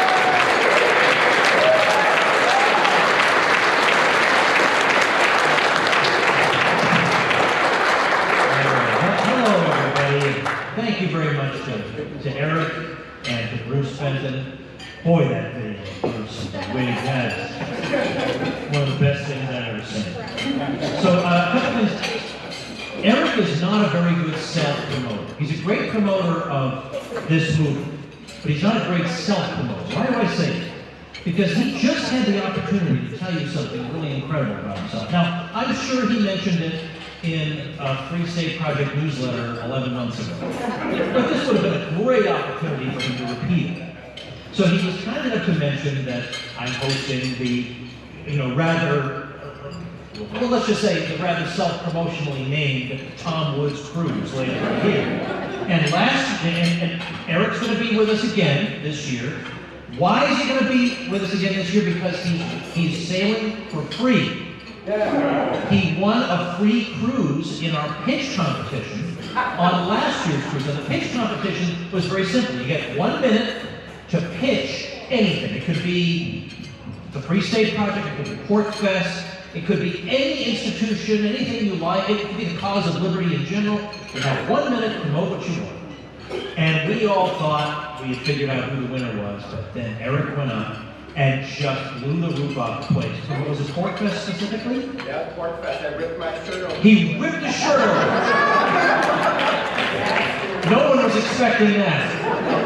And so the judges had to give it to him, so Eric is sailing for free. So you get to spend some time with Eric. Congratulations, Eric. Good for you. But also, I am very, very sad to find out that Scott Horton was not able to make it at this crucial moment in our country's history. And how terrible of me to exploit your feeling of disappointment by reminding you that Scott will be a special guest aboard the Tom Woods Cruise. And that is really true. Scott's going to be on the Tom Woods Cruise. And he will talk your ear off all night. All night long. As long as somebody's still awake who wants to listen, Scott is going. As long as you just give him Dr. Pepper and let's just say whatever else it is Scott enjoys consuming, he'll just go and go and go. So we're going to have a great time. The website is tomwoodscruise.com, so check that out. All right. I have a little beef with New Hampshire, which is, today I thought, well, you know what? So that I look my best at the event, I'm going to go out and get a haircut, and I got this piece of butchery right here. Worst haircut I've had in 30 years, thank you, Concord, New Hampshire. What am I, going to the Marines? What is this? All right, a couple other things I want to tell you. Bruce mentions his wife, I'll mention my wife. My wife Jenna here is holding Woods child number 6, who is little tiny Henry Woods.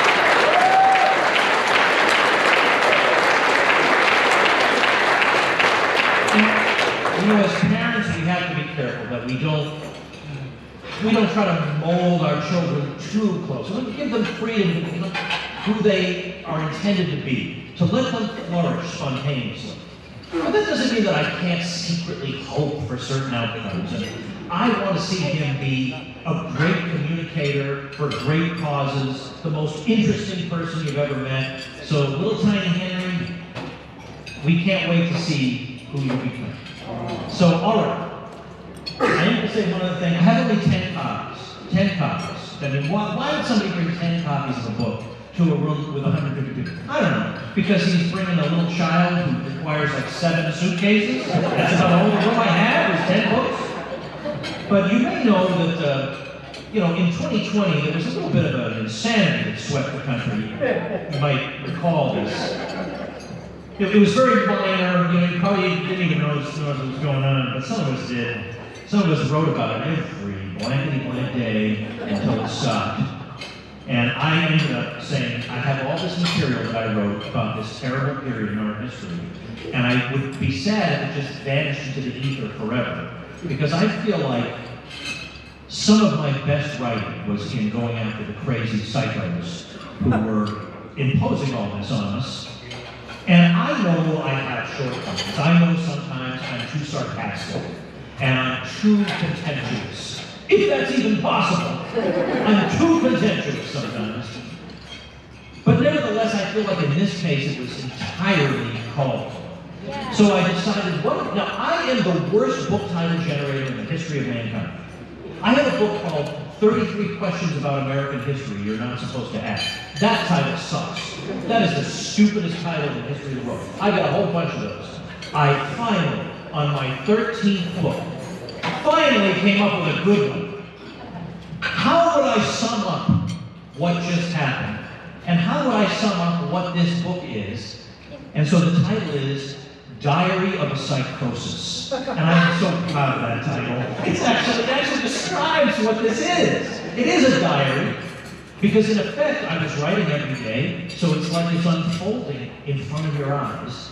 And psychosis, because for heaven's sake, what other word could we use to this? There are little details that a lot of us have forgotten about just how nutty it was. Like, we remember the big details, the masks, the lockdowns, whatever, but the little details, the crazy little things that were going on every day, we were at risk of forgetting those. But guess who remembers every last one of them? Well, this psycho right here, who spent 5 years writing on them, this guy right here. So if you'd like to have one, it is over there, this and 9 other copies, and that is all. And that will give us a little extra space to buy New Hampshire souvenirs as we head back to our, let's say, inhumanly hot state of Florida. It's too hot. I don't understand why people live here and then retire in Florida. No. No. You should live in Florida if you want to, and then retire up here.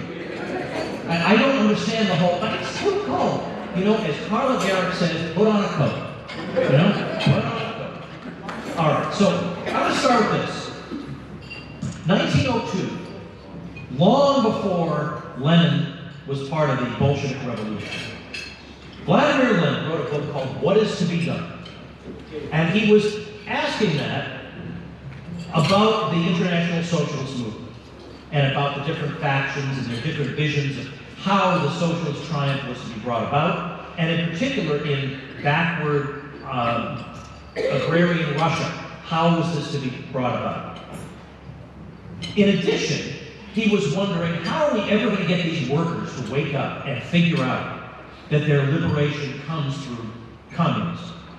How are we going to wake them up? Because if we don't wake them up, they're going to fall into trade unionism, by which he meant they're going to think to themselves, capitalism is fine as long as we have trade unions and then we can negotiate higher wages and better conditions. He hated that. No, we don't want that. That is the last thing we want. That'll lull them into sleep. What we instead want is for them to realize that even if they have their beloved trade unions, they're still being exploited by an exploitative system. So we need to encourage a revolutionary consciousness in these people. Left to their own devices, they're never going to get there. So he was wondering about these strategic questions. What is to be done? Well, we ourselves have our own what is to be done. Because we are also in a bit of an oddball situation.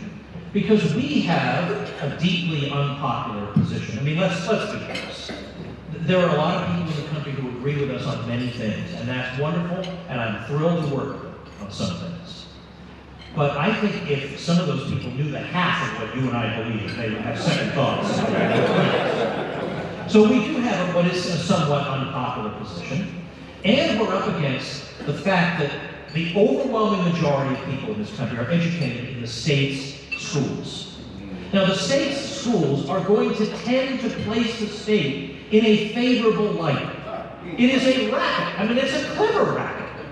You have your own people educating the kids. And they're educated to believe the following, that the state is a benign institution that is looking out for their well-being. And the kids sit in the classroom, and who is looking down upon them? with their benign visages, but all the presidents of the United States over the years. Now, I actually don't, I guess they have to put Trump up there. I guess they have to. I don't know how they're enduring that, but I guess it must be up there. But now, the way I like to think about it is, because the way they portray it is, you know, if it weren't for President so-and-so, you'd still be working in a coal mine for 10 cents an hour getting your limbs blown off. And if it weren't for President so-and-so, your computer monitor would probably blow up because there's no regulation. And, you know, again, you'd lose your limbs. Like, nobody would have any limbs, basically.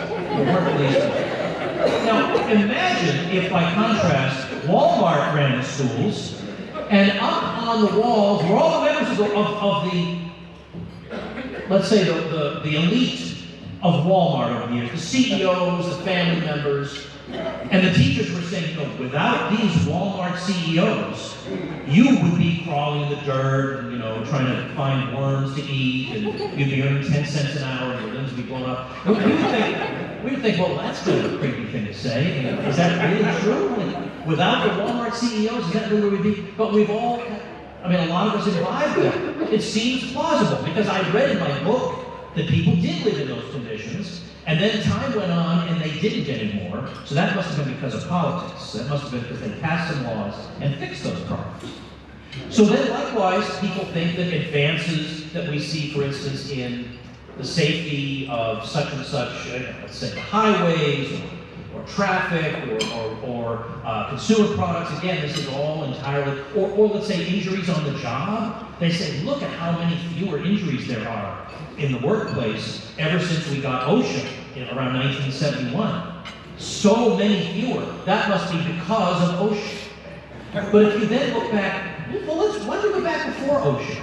You look back at 25 years before OSHA, the rate of decline in injuries in the workplace was declining even faster before we had OSHA, but they don't mention that, because they want you to think that all good things come from them. Just when we got to the airport the other day, we're walking through the airport and there's this big display about the space program and all the crossover technology we got thanks to the space program. This is their big propaganda. Sure, we all know that it's a boondoggle we're wasting billions of dollars on, but look at all the amazing technology we got. So one of them was memory foam. No one would have invented memory foam without space program. And then, I'm not kidding, the last one, de-icing technology. De-icing technology. Without the space program, you'd be looking at ice going, I don't know, what are you doing? It's ice, rock solid, what are you going to do? So again, we applaud Bruce's wife. My wife has to endure me going on and on like that in the middle of the airport. Like, this is the kind of thing she endures on a daily basis. So thank you very much. So then we get these programs, and then even if the programs don't work, there's an interest group that develops around. Like when I used to be a professor, I remember one day I was teaching about the Job Corps. The Job Corps was a Great Society program that's going to train people to get jobs or whatever. And it was this thing couldn't possibly have failed more than it did. It cost about as much to send somebody to Harvard as it did to put them through this program. I don't know that sending them to Harvard was good either. But we found out that people who got accepted into the Job Corps but didn't bother to show up ended up getting jobs at exactly the same wages as people who went through the program. It didn't do anything except give congressmen things to brag about. Say, look, we've got a lot of Job Corps openings in my district. And I actually had a student say, well, if the program doesn't do anything, why do we still have it? And I thought, all right, your eyes are so slightly being opened, my friend. The very fact that you're asking me that warms my heart. But they don't work, but they do work from the point of view of the politicians. Because they give me votes, so therefore they work. And then when it comes to the military is a very delicate thing, because if you criticize something the military does, a lot of people take that personally. Because like, I am America, you know, like America's my country. So if you criticize the military, they think of that as somehow being them. Or my uncle's in the military, so what are you saying? You say my uncle's a bad guy? Like everybody has a neighbor, a coworker, a family member who's in it. And it makes everybody wary of saying anything about that. So it is a real racket. So what is to be done? These are just some of the obstacles we face. What is to be done? And the fact is, most people are normies. They're just wired to be normies. They're not wired to be natural skeptics. You know, they are wired to accept what they're told, even though they all will tell you, I don't just believe everything I'm told. Yes, you do. I mean, let's face it. Yes, you do. You know, these are people who go into the bookstore and they're so cheeky because they go over to the banned books section. They say, look at me, the banned books. You look at the banned books in the banned books section, they're not any of the books that ought to be there. It's all books we all read in middle school. The banned books. Yeah. Give me a break. So, and if you, by the way, if you read, anybody familiar with Skeptic magazine? This is the least skeptical publication in the history of the world. The whole magazine is skeptical, not of official narratives, it's skeptical of people who deny official narratives. That's skeptical. If even Skeptic magazine can't be skeptical, what hope is there? So meanwhile, the rest of us, faced with this situation, unfortunately are surrounded by people who want to tax us to death and make our lives much, much more difficult than they need to be. So yeah, I mean, you might say, well, these people are getting what they deserve. Maybe they are voting that way, but I ain't getting what I deserve. I don't deserve that. So what do we do about this? And the fact is, everything we're recommending would make them all better off. You know, everything we're recommending. So what do we do? What is to be done? Now, nowadays we have the internet. So you could think, well, we could educate a lot of people. We could just educate them through YouTube videos or whatever. And I do not disparage that as somebody who has done quite a bit of that exact thing. I have made many videos trying to convince people that the folks in Washington don't actually, that whatever Schoolhouse Rock told you, these people do not actually have your best interests at heart. And that it's all of them against all of us. I've tried my best. And I have made some converts, I am happy to report. I have an inbox. Thank you, very, very kind of you, sir. Thank you. Okay, but the thing is, there's a lot of people out there. And there's a lot of competition for videos on YouTube, unfortunately. So, can we reach enough people through education alone for that to be the strategy? And not to mention, even if I do educate a lot of people, that would just mean, okay, we have the most educated, exploited public in the world. I aspire to something greater than that. Well, I can report to you from my public speaking career that people would say to me after I would give a lecture, we love everything you have to say, and we're really glad to have this knowledge, but now that we have the knowledge, what do we do? What action do you want us to take? We have the knowledge, what do you want us to do? And I used to fear that question, because my considered answer, after having given it tremendous thought, was, I don't know. I didn't know. I would say, look, I'm not the strategy guy. I'm supplying you with the knowledge that I have. This is my role in division of labor. Some wise strategy guy will come along and figure out what to do with this to actually improve the situation. I hated that question because it was such a good question. It was the obvious follow-up question, and I had no answer. And it really was the, what is to be done? So, if you'll indulge me, let me take just a few minutes to discuss a topic on which I am the world's foremost expert, namely myself. In 2020, COVID changed me. It changed the way I looked at our situation. Because up to then, I had felt like we have the internet, we have this unbelievable ability to crack through the establishment and all the official narratives and reach people directly. And this is revolutionary, and it's going to change everything. Now, to some extent, I still believe that. But to another extent, I began to think mankind is hopeless. It really is far more hopeless than I thought. Like, I thought way more people would stand up and say, I value my life, and I'm not going to let you do this to me. And I couldn't believe how relatively few did that. And I really thought after a few months of this crazy lockdown nonsense, people are going to be screaming, there's going to be social unrest. They just went along. And it got more and more absurd. You should wear 2 masks. You should wear, I mean, Dr. Fauci said goggles. You remember that? He said you should have goggles. Now that one, I'm proud of America. They didn't really do that. The goggles was a step too far. But it was deeply, I'm sure I'm not alone in this room in having felt deeply demoralized during that. I mean, not just that these things were being done to us, but that there was so little resistance, and that you were made to seem like the crazy one. If you had an objection, there was something wrong with you. And so I began to think, all right, education isn't moving fast enough. This is just not going fast enough. So I began to think, okay, but the thing is, I tend to be a natural educator. I like explaining things. I enjoy it. So I can't not do that. You know, you're going to tell a bird not to fly? No, this is who I am. I got to do it. But my expectations are going to get a little lower. And what I instead thought was, what if I spent a little bit more of my time, in addition to doing the things that I normally do, courses and podcasts, whatever, what if I spent more of my time reaching those people who do get it, who have the knowledge, who have the right orientation, like their brains don't immediately think, that CNN newscaster is probably telling me the truth. Like they're oriented right, okay?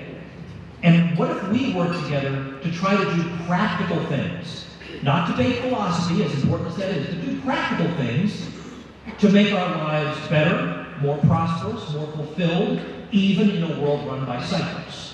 I thought that's going to be part of my mission from now on. Because when I'm gone, I do not want my headstone to say, he recorded 7,000 podcast episodes. So make sure, put it right down. I wanted to be able to say I did something else. I did something more than that. So I'm going to give you a couple quick examples, and then I want to talk about how great all you people are, which will probably be your favorite topic. But for instance, 3 years ago I started a mastermind. This is for people who have businesses. And we all go to fun places around the U.S. We went to the Virgin Islands, which is a U.S. territory. Does not feel like the U.S. at all, but it's a lot of fun.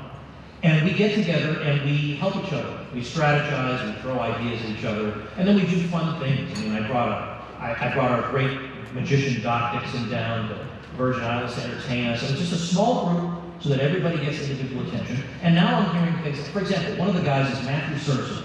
He's a tax attorney, and he is an absolute ravaging, he's a fighter for freedom like you wouldn't believe. I mean, you think you dislike the IRS, you're not even close to Serson. And for a while, he had this side business being a tax attorney to help people pay as little as possible. That was his side business. But he had a full-time business on top of that, a full-time job. And he told us at the last meeting, in December 2025, I earned more as a tax attorney helping people than I did doing that in all of 2024 put together. And then, a couple of months ago, he told us, I quit the full-time job, and now my full-time job is helping people, stick it to the IRS. And he did that. Like, we helped him do that. We helped him do that. I had a guy who showed up at the Virgin Islands and said, I just built another $500,000 income stream, which in the course of existing is going to probably double my main business on top of that income stream. In fact, we gave him so many good ideas, he said, I have to quit the mastermind for a year because I don't know how I'm going to implement even these things. So that makes me feel like that's at least as important as 7,000 podcast episodes, because practically speaking, those people have more actual freedom. Because they have time freedom, they have location freedom, they have FU money, which is highly valuable. Like, I like doing things like that too. Like, I don't just want to write an essay about capitalism is the best economic system in the world. I want to help people be better capitalists in the actual real world.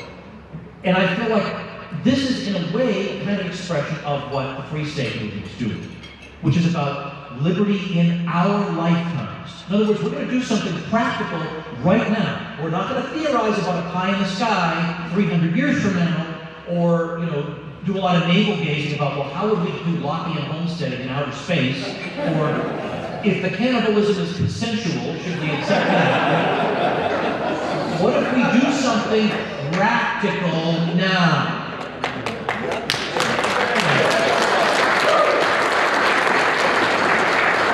So I don't have a majority on my side, but I do have a lot of people who listen. And I've been able to, for example, in this very state, in New Hampshire, probably 17 years ago, I met a guy named Larry Lepar. Now, some of you may know him from his book, Thank Bruce is not. Larry wrote a book called The Big Print, about what's coming.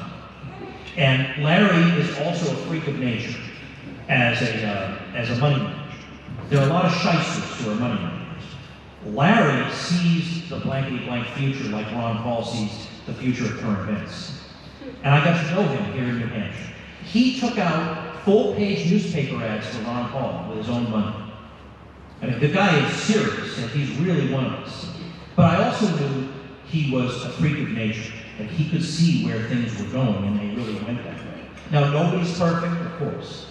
So I created this program a few years ago, 4 years ago, called the Tom Woods School of Life. And it is not about the non-aggression principle, it's not about any of that. It's about what to do practically about the fact that we live in an inflationary society. What to do practically about the fact that the school down the street is brainwashing my kid. You know, what to do practically about all these sorts of things. Or that I go to work every day and work under somebody I do not respect and who is sucking the life out of me. Practical things. And so one of the things I did for that community is I brought Larry in. I said, Larry, make a presentation to the community. So he did that. And at the end, almost as an afterthought, he said, by the way, I have an investment fund if anybody wants to invest in it. So a bunch of us invested in it. And 3 years later, our money had tripled. So I did that for them because over the course of traveling and meeting all these Ron Paul people, you meet some smart people. Like you meet unique people. Now, unique is a funny word. We've all had a lot of unique people in this movement. But also unique, their insights, their talents. And I thought to myself, what if we take all these screwball geniuses that we have in this movement? Because we're dissidents, we're not yes men. And yes men are not where I'm going to find my geniuses. We have a lot of great screwball geniuses in our movement. I thought, what if we all bring those smarts together into a community, share the smarts, and we all prosper? That's what I've done. So, fun, right? That makes me happy. That's better than 7,000 podcast episodes. So one element of the right strategy then has to be the strategy can work even if we don't have a majority on our side. Like I have legitimately helped real life people in real life situations, even though the vast majority would be horrified if they knew everything I believe. You know, it works even if we don't have the majority. And that is exactly what this movement is about. It was about realizing we can't take the whole thing back. Not right now, at least we can't. It is beyond repair. It is beyond repair. Does that mean we sit around and be demoralized and we don't do anything? It means we pivot to what might work. And that is, we say we don't have a majority, but we have a determined and smart minority. And what if we concentrated somewhere and we all put our heads together and did something? That's another pillar of the strategy. That it can work even if we don't have a majority. Now, let's say a little something briefly, if I may, about politics.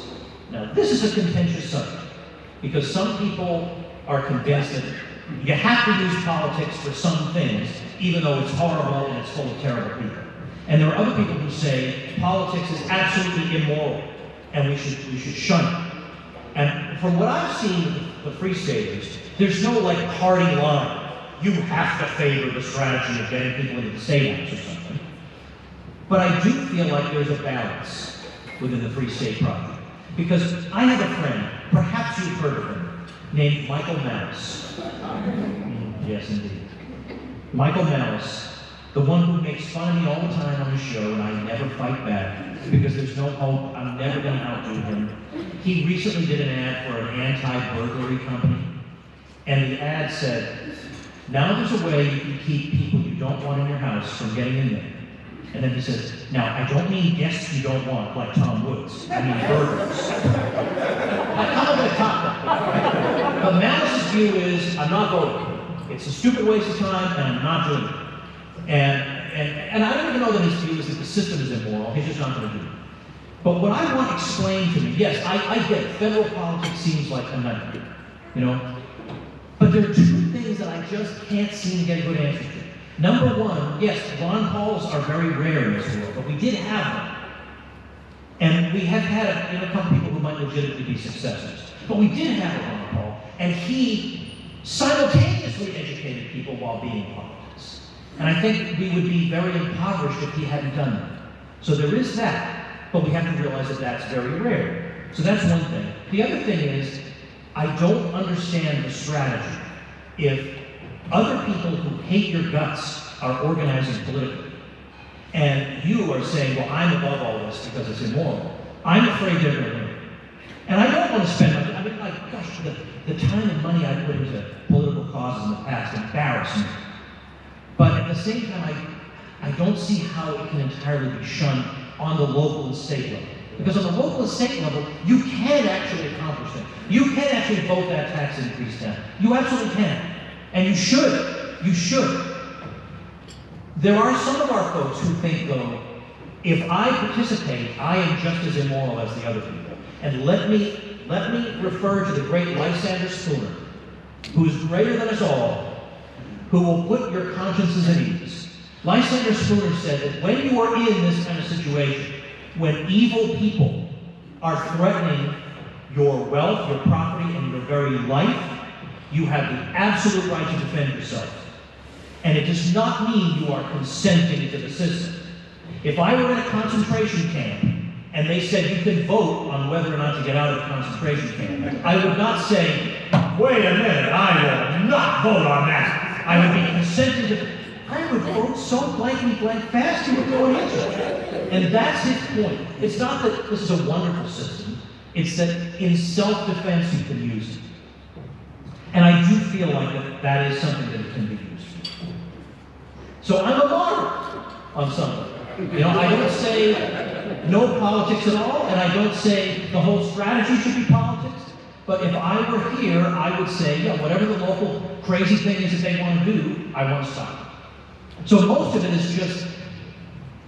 is I don't even need politics to build things. I just need the arsonists to stop burning good things down, please.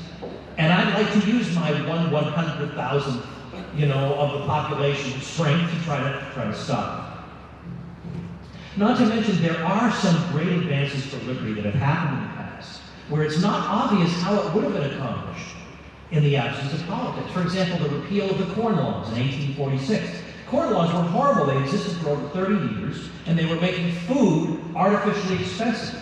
I mean, that is a unique kind of wickedness. And they were finally repealed. It wasn't that everybody organized to do civil disobedience. The problem is the norming mentality is so overwhelming, it is extremely difficult to get a majority of people to engage in civil disobedience.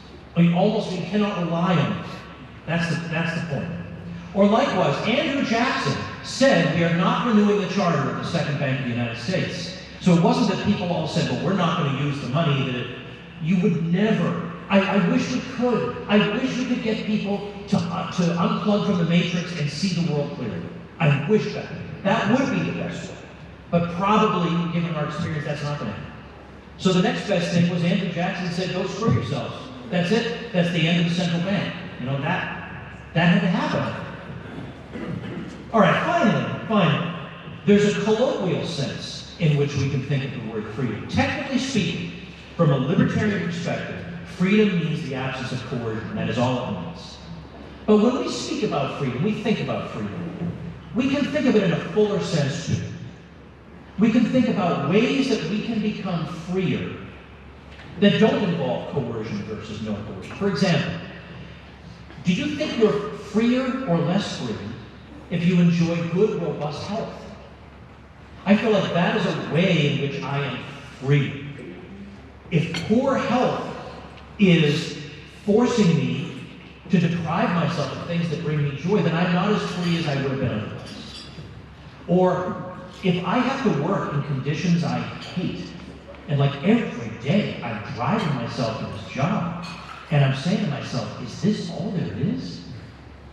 Is this all there is in my life? And then somehow I figure out how to work on my own terms. And every day I wake up excited about the surprises the world will bring me. Am I not in some way freer as a result of that? Or again, if my kids aren't being propagandized into the latest whatever the thing is, but instead they're being taught good things, They're being taught to admire good people and good causes. And they're not being taught whatever crazy lunacy is the order of the day. I feel like my family is free. Now, it's true, by the way, there are some cases in which a movement is so strong it can be implemented even without politics. And the homeschool movement is an example. That emerged and became strong so fast that politics didn't know what to do, didn't know what hit them. They didn't know what to do with it. In effect, society presented the state with a fait accompli. This is happening. This is done. That can still happen, and I don't want to discourage us from remembering that those kinds of things can happen. But what I do want to say is that breaking out of endless cycles of work or debt or routine or poor health, these are also things that we can do to, in effect, enjoy more freedom. And I feel like the community aspect of the Free Staters reminds us that we're not meant to live in isolation. The fact that we are capable of human language strongly suggests that we are meant to live among others and not to try to accomplish absolute. We're not supposed to be the caricature that people have of libertarians, that you just believe that every man is an island.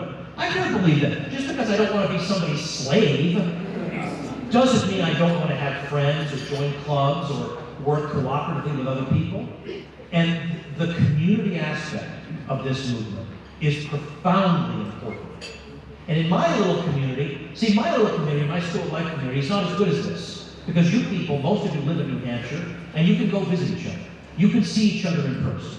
My people, well, we're kind of scattered. But even there, my people are losing 50 pounds because they're in the little accountability groups we have online. You know, or they're writing that book, or they're leaving that soul-crushing job. You guys have one on my community. Because I will tell you something, I would be very happy if I never had to hold another Zoom meeting as long as I live. You know, the real and the flesh and blood is so far superior to the virtual.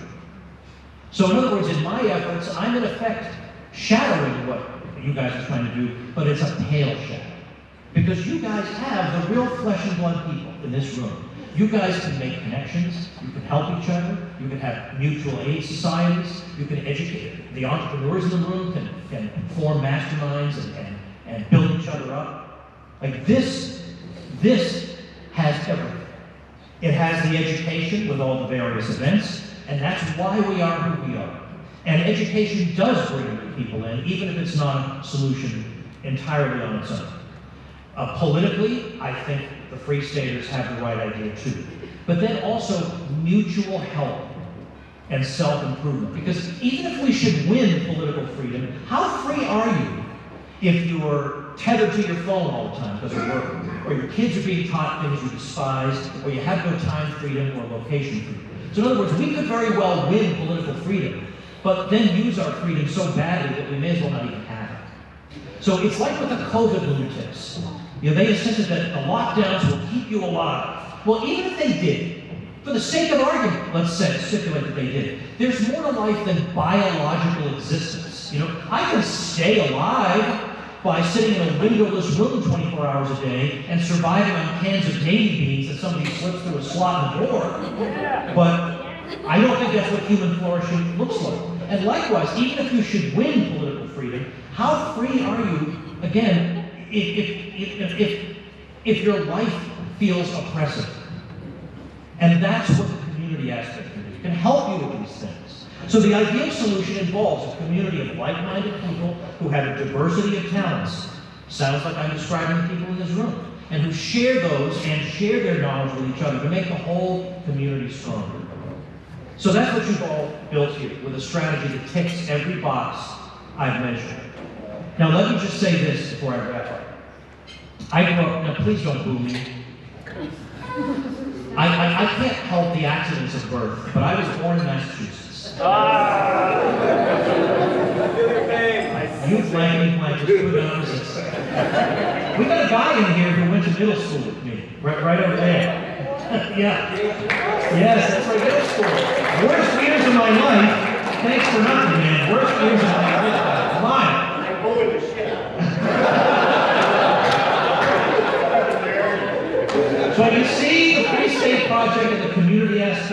has made that all dissolve. We're now best friends at this point. We're going out getting hammered later together. But I grew up in a New England town, and there were a lot of us who, when we graduated from that town, and we went off to college, and some of the kids stayed in town to go to college. We never said it out loud, but some of us implicitly felt like we were better than them because they were sticking around our boring town, and we, the sophisticated ones, we were going out to see the world.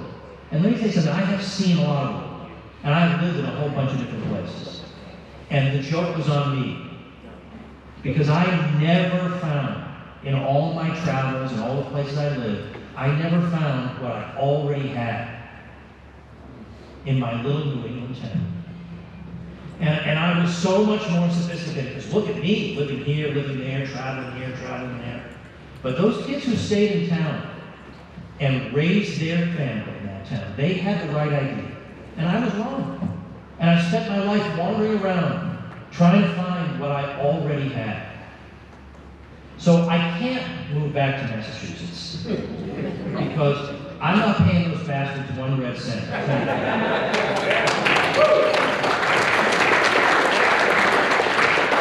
But New Hampshire has that New England character that I have missed and yearned for my whole life. And although it's a long time from now, unfortunately it's a full 6 years, I am going to be joining you all here in New Hampshire. Thank you very much.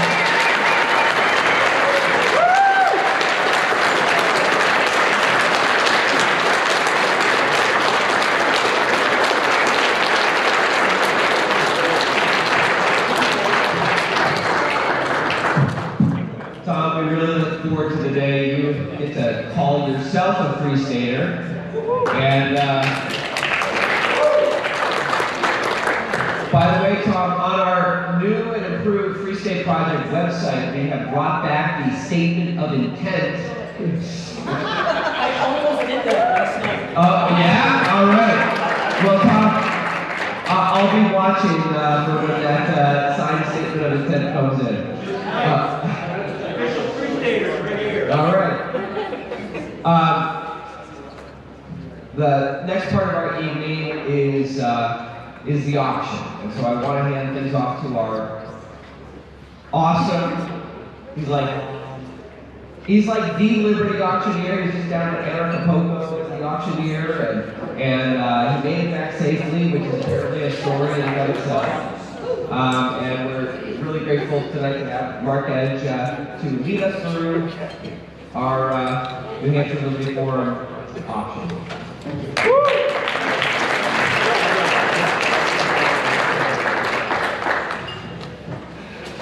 I just want to take a quick moment. Check 1, 2. Yep, quick moment to say, I think the Free State Project is one of the most important organizations in the world, and that's why I come up here and make sure that I raise some money for you guys, because the more money you have, the more people you can bring, the faster that New Hampshire is going to be free.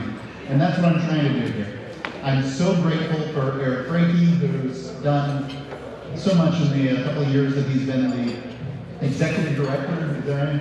Yeah, whatever the title is. Yeah, in charge, the guy in charge. And I really think he's doing a great job, because he's bringing more people in.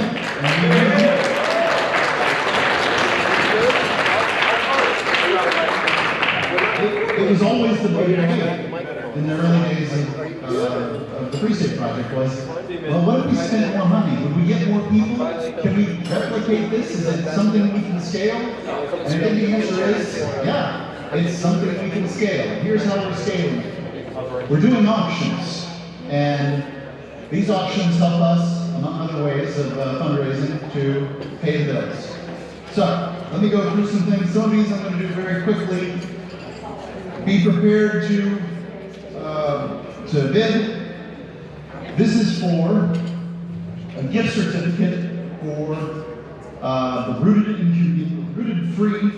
See, I'm going to read the old right up here. Join in the 4th annual Vibe Up Festival Retreat, a weekend that will leave you glowing. This event is a co-creation from about a dozen stellar facilitators in the healing arts, with a focus on practices and activities that literally raise your vibration. Think yoga, breathwork, cacao, kava circles, drum circles, arts and crafts, meditations, guided play, ecstatic dance, and more. Freedom from within, and it gets to be fun. It's a $333 ticket value, includes camping. It's July the 24th, 25th, and 26th. Rooted and free in Concord, and right now it's sitting at $110. Like I said, I'm going to go quickly. Somebody want to go to Rooted Free? I got $110. Do I have $125? $125. Do I have $150? What's the value? 333, as stated previously. I'm not sure what number that is. 68 from Carolyn Bansky, 89. One way or the other, but pull that one out of the cat and never use it again. All right. Do I have 175? 175, I got 150 going once. 175 for hanging out with the hippie ladies. 150, twice sold.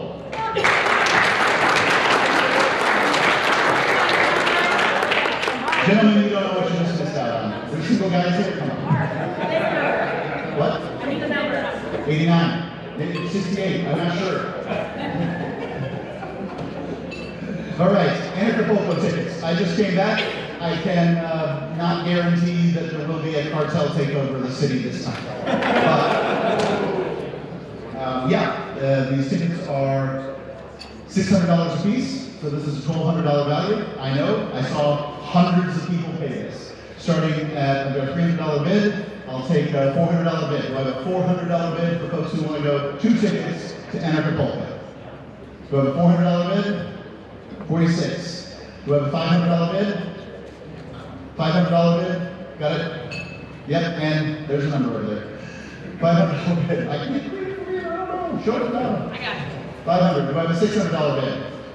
$600 bid? Do I have a $700 bid? 700. 600 going once. 600 going twice. 700, 650? Sold. What was your number, Tim? 46. Not 10, it's 46. All right. Thank you.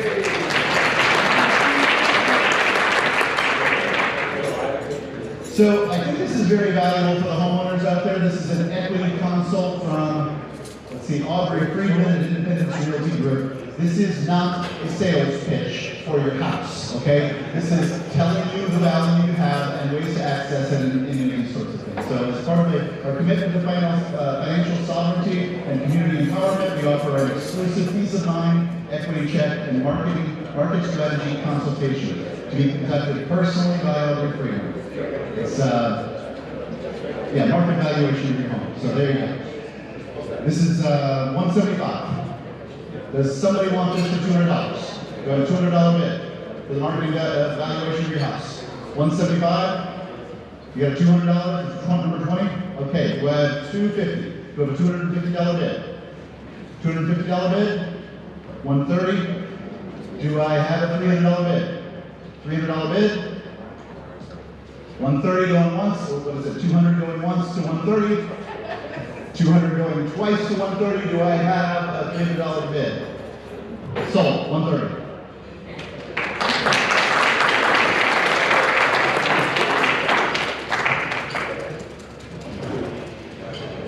Building science assessment.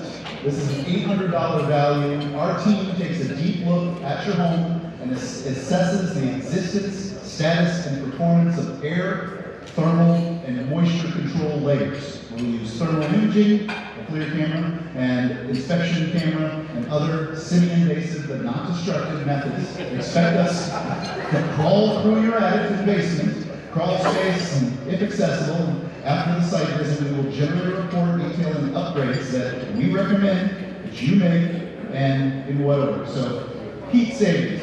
I lived here for 15 years, guys. I know heat is the thing we think about constantly. Where's the air escaping from? Where's the moisture in your house? This is valuable. We're at $250. It is an $800 value. We have a $300 bid. The $300 bid, 91. Do I have a $350 bid? 125. Do I have a $400 bid? $400 bid of 91. Do I have a $400? Do I have a $500 bid? Do I have a $500 bid for this? 400, 450? 400 going once. 400 going twice. Number 91.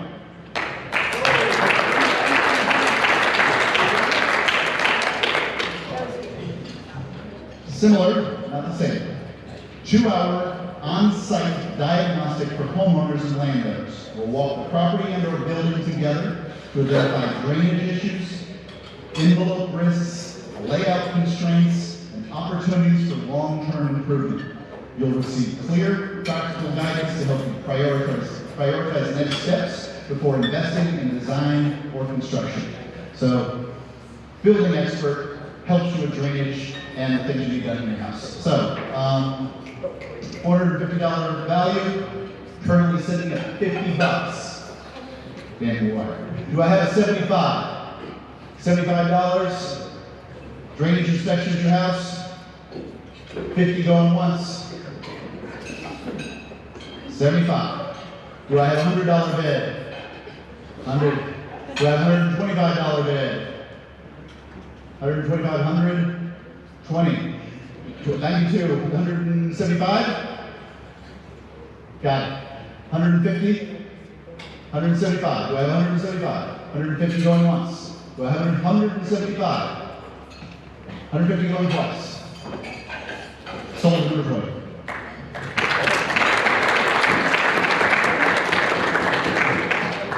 Yet again, something similar for homeowners. Qualify the air leakage of your exterior envelope.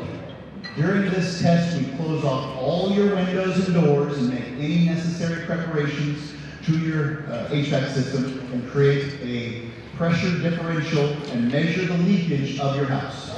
Higher leakage, surprise, can lead to increased energy bills. This will pay for itself.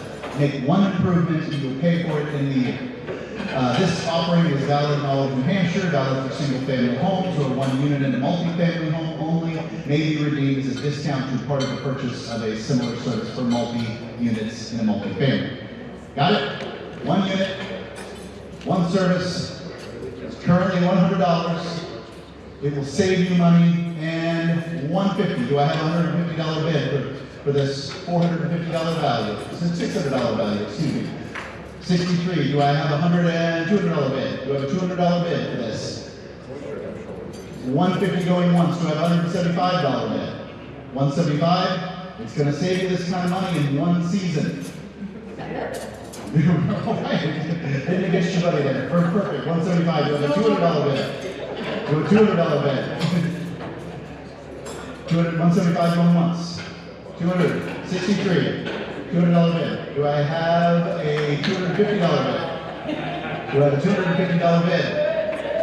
200 going once. 250. Heating service for your house here. Make sure your heating's good. Twice. 63, is that right? Sold.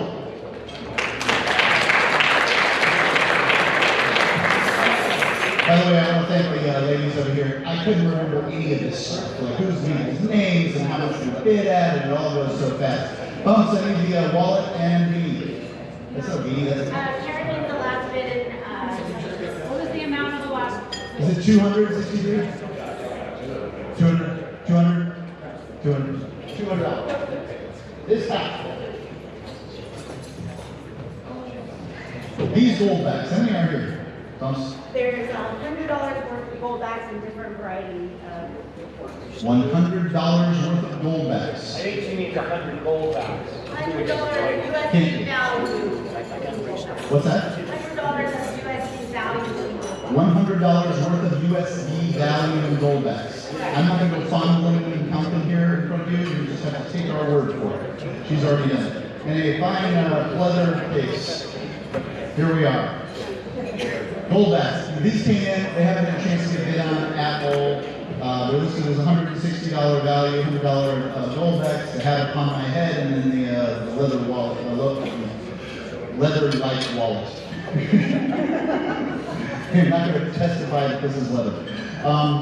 Right, so let's start the bidding at $150. $150 for $160 worth of gold-back stuff, plus 100 gold-backs. $150. Do I have $150 bid? Gold-backs, $150 bid. Do I have a $175 bid? $175 bid for the gold-backs? $100 for the gold-backs, $175. $175, number 46. Do I have a $200 bid for the $200 for the number 2? Thank you very much. Do I have a $225 bid? $225, thank you, number 46. Do I have a $250 bid? Thank you very much, number 2. $250 bid. Do I have $275? $275, 46, thank you. Do I have a $300 bid? $300 bid, number 2, thank you very much. Let's go to $350, and that hand is meaning stop? No, 5. 5. You want to do $500, perfect. $500 for the gold-back, jump right up there. $500 going once, $500 going twice. What's your number, Tim? 46. $500, 46 for the gold-backs. Thank you.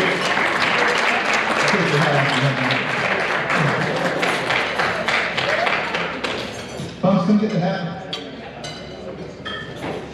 This, I think, is a very unique item. Can we bring up the poncho? Somebody lift it high, do something. This poncho, that's right there. This poncho, handmade, right here in New Hampshire. Lady Jane from Wicked Craft Creations. You can take home this beautiful poncho with a winning bid, or work with Lady Jane to create your own custom color combination. So if you're like, I love this poncho, but I just wish it was gold and black, or whatever it is that you might wish. She will do that for you too. It is valued at $250. I think it is worth every minute of it. Dan McGuire is starting bid here, and we'll start with $50. Do I have a $50 bid for the poncho? Do I have a $50 bid for the poncho? Remember, custom colors. You can have it any color you want. $50 bid, I got one. $50 bid. Do I have a $75 bid? Number 92, thank you very much. $75 bid. Do I have a $100 bid? $100 bid on the poncho. Do I have a $100 bid? 75 going once to number 92. Do I have $100? Anybody want the poncho for $100? 92 is going twice. $75 sold number 92.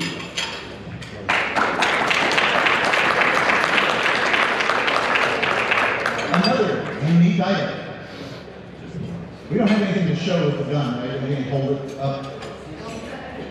So we have a gun. And it looks like you might use it on your creme brulee. It is a single shot, maybe a glue gun.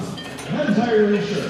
You twist the barrel to go from safe to off. It is a single shot, 9mm, standard weapon. Obviously, you put a 380 in it if that's what you want to do. Also, I'm not entirely sure how the trigger works, but best I can tell, this is intended to be a very inexpensive, unique weapon.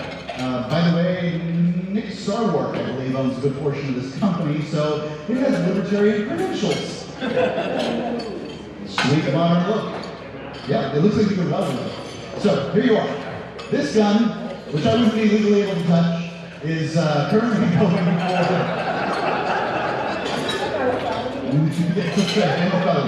Standing up here with a picture of a gun I can hold. I've got, is that the pistol? Yeah, 150. So it's valued at 180. Start the bidding at 175. I've got 150 currently. We have a 175 for this unique weapon. By the way, I don't think any cop has ever been. This is not a guarantee, but I don't think they're going to know that you have a gun. Like, I'm going to look at this thing and think it's a gun. There you go. 175. That is not a guarantee. 175, do a 175 for this weapon? 175? We've got 150 here.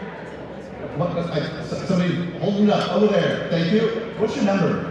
102. 102 at 175. Do I have a $200 bid? Do I have a $200 bid for the 9mm handgun? Single shot. 175 going once. 175 going twice. Sold. At value. Do you want to take the first slide for the regulation? Okay. Porcupine Financial Consultation. The Porcu Plan is a non-investment relocation assistance planning package. It's alliterative, that offers personalized help in moving to New Hampshire. This life transition planning incorporates advice on timing, housing markets, regions of the state, and Liberty Hubs, lifestyle analysis, schools, and moving logistics. Northwoods Wealth Management, Adam McGuire. I think this is really great if you're thinking about moving to New Hampshire. It's nice to get a consultation. And yep, I've got a starting bid of $20. And it's listed at a $500 value. Do I have a $50 bid? If you're moving, you should get some advice. And you should get it from an expert. $50, do I have a $50 bid for your moving consult? Do I have a $50 bid? $58. Do I have a $75 bid? Do I have a $75 bid? The moving consult, $58. $50 going once. Going twice. $75, $96. Got a bid for $75. Do I have a $100 bid? Number 96 back there, bumps. Do I have a $100 bid? $100 bid. $75 going once. This is actually, it's either if you don't live in New Hampshire, you can get a consult to move. If you live in New Hampshire, you can get a financial consultation from a wealth manager. Interesting. You can get either one or the other. So. I was unclear. Financial consult if you live in New Hampshire, moving advice if you live out, or I suppose you could switch back and forth if that's what you want. Moving to New Hampshire, moving advice is probably not quite as valuable. We were at $75 with number 96 back here, I think 128, we've got $100. We have $125. $125, is that a bid? With that hand back there, $125, somebody get that nicely a number. Do I have a $150 bid? $150 bid? $150 bid for the financial consult or moving advice. $125 going once to whatever that young lady's number is. $125 going twice, $150. Sold.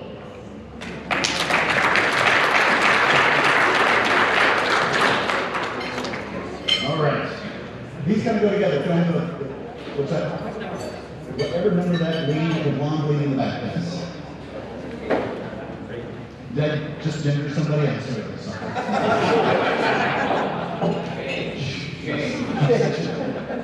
Real woman, not an internet woman. All right. Here we are. I think it's lovely. The Bill of Freedom, maple. We're going to read this. Hand-burned, custom design, ready to hang art pieces made from locally sourced wood. Nothing more New Hampshire than maple. So here we are. We got a $150 bid from Adam. Do I have a $175 bid on this cutting board? I think it's too pretty to cut on, but you know, you can do what you want. It's your life. It's you're in the Free State now, 133. Do I have a $200 bid? Do I have a $200 bid? Got a $175 over here. Do I have a $200 bid on the cutting board? Stay with the cutting board, by the way. $175 going once. $200 bid. $175 going twice. Sold. Wow, 54. I've got a $200 bid on the, I like it too. Really kind of big. Do I have a $225 bid? Do I have a $225 bid on the arch / cutting board? $225 bid, 133. Got it. $250. Going to $250. Got a $250 bid. We have a $275. We have a $275 bid on the artwork. $250 going once. $275. $250 going twice. Sold. Now, I said it. So what's that? What's the bidder number? 133. Thank you. Now this one is like this. Obviously it's not going to be the same shape. These are all unique. It's about 25 inches by 20 inches. For the Europeans in the audience, go screw yourself, I have no idea. We'll get you the kind of wood you want. We'll get you the kind of picture you want. This is hand burned. It's really surprising. I thought it was like, you know, some gizmo that like 17 hours. Yep, 17 hours was put into this particular one. So, you what you want. You want something less than you want something different than a little aggressive porcupine? Is that, did you have nightmares of that? No problem. We'll put flowers on this. Lilacs. It's the New Hampshire flower. Whatever you want, we'll put it on there. We don't do portraits, okay? You can't have the picture. Yeah, no, sorry. No baby faces. Whatever. Sorry. How are you doing? What's dinner tonight, Kenny? Let's start the bidding. What did that go at? $250? Yeah, let's start the bidding at $200. Custom.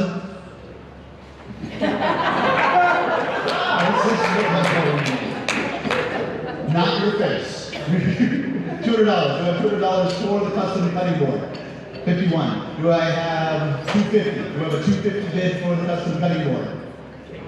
250? Do I have 250? It could be whatever you want. Baseball bat. Whatever it is going to be. Where are we at? 250. Do I have a 250 bid for the mania cutting board? With mania porcupine on it? Whatever it is. You have to use your imagination here. I'm using my imagination. I'm imagining somebody bidding 250. 250. Do I have a 250 bid? 200 going once. 200 going twice. 250. Sold. Is that the game? Is that the game? No. Hold it. I gotta have these ladies. Yes, thank you. Number 51. We're getting the silver. Oh, yes. The liquor. I mean, boy, are we getting something. Yeah. I can't legally hold liquor. What about a box? I gotta talk about the box because I don't know enough about the liquor to be able to talk about it, but it's special liquor. It's Jack Daniels, the number 1914, which is the start of World War I. I put out for my liquor. That's a much better joke than what I had.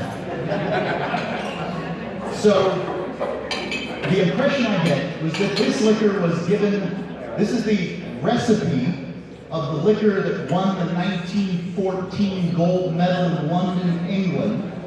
It's a special limited edition. And I'm not going to read all this stuff in the back. It's a picture of Jason Osborne in the back. No, that's a man with a big furry beard. Okay, right. So this liquor is super special, and it's got it won a bunch of things. Anyway, let's just get it started. We're at $151 bid, so I'm going to go to $175. We have a $175 bid on the unique special liquor that Carolyn Urbanski kept out of the hands of the dirty Republicans for you. $175. $175? I got 151 right here. Does somebody want it for 175? It bids so well at the table. 151 going once. 151 going twice. Nope. Whoa. 133. Excuse me, that's the bid. Yep. So 133 is 175. Do we have a $200 bid? $200 bid. $200 bid. 175 going once. 200. 175 going twice. 133. Clean it up tonight. There you go. Set that in the box. Can't hold my liquor. I'll make the jokes to you. Thank you very much. Bring me the snuffer. I need a good snuffing. It's in your pocket. It's in my pocket? Are you just happy to see me? People are just sliding into my pockets. I have no clue. All right. The silver snuffer. I don't know what this went for at Acapulco, but it was very popular. This is for your cigarette. You can just drop it right in, and it will put the cigarette out in moments. And it saves your cigarette so that you can then smoke later. This works wonderfully on hand-rolled cigarettes. And, I mean, let's face it, we're in New Hampshire. Weed, it works on everything that you might roll up and smoke. I don't care if it's banana peels. Whatever it is, Dave, tell me a little about it. The silver snuffer saves your smoke. Don't smoke the whole thing, snuff it with the silver snuffer. And the silver snuffer saves you money. Wow. That's a pun for you, uninitiated in the audience. Largely for smokers, made of sterling silver, okay? It comes with a little cap. You can decide whether you want to use the cap or not. As I understand it, works fine without the cap. So the starting bid, oh, these didn't get a starting bid because they weren't on the table. So silver snuffer starting at $50. $50 for the sterling silver cigarettes. Well, cigarette, is that the right term? Yeah, but smoking item snuffer. Got it. Number 2, $50. We have a $75 bid. $75 bid. $75 bid. There's a few smokers in the crowd. Where the hell are you over there? Put your hand out. Are you bidding? $75? $75 bid. $100 bid for the snuffer. This is the way we the classiest smoker out by the street. $100 bid? $100 bid. I got 75. Oh, sorry. Thank you. Number 2. $100 bid. Do I have 125? 125 bid. 125 for the silver. It saves you money. 125, 100 going once. 125, 100 going twice. 125, sold. I love this thing. Not enough to start smoking, but we love it.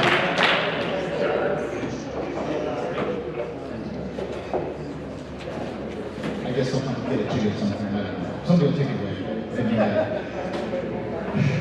The Morgan. This thing brought so much money at agriculture. So it was something similar, not exactly the same. This is I think a higher value. It certainly looks better. It is an 1885 Morgan Dog MS-64. Very good, which is, by the way, for those who don't know, MSs apparently go to 7. So this is 64.70, I guess. Pardon me if I am a little uninitiated in this. And let's start the bidding for this 1885 rare silver dollar. And by the way, Dave, how many of these are there? Very few. You heard it. There's very few of them. Mark's an expert. What's that? The mint mark. The mint mark is a 850. Morgan. Mint State 64. Mint condition. 150 years old, and it looks like it's brand new. There are very few of these in the world, and you could have this one here for whatever it bids to. Yeah. Incredible coin, great for your collection. I'll have Tom Woods kiss it for you. $50,000. Well, it's going to start in here at $250. $250 is the starting bid for the Morgan. And I get a $250 bid for the Morgan. $250, 58, I got it. Thank you. Do I have a $300 bid? $300 bid for the Morgan. $300 bid number 20, thank you. Do I have a $350 bid for the Morgan? 350? 350? Go to $350 bid. I just kind of saw something over there. No? Okay. 300 going once. 350, 300 going twice. Sold.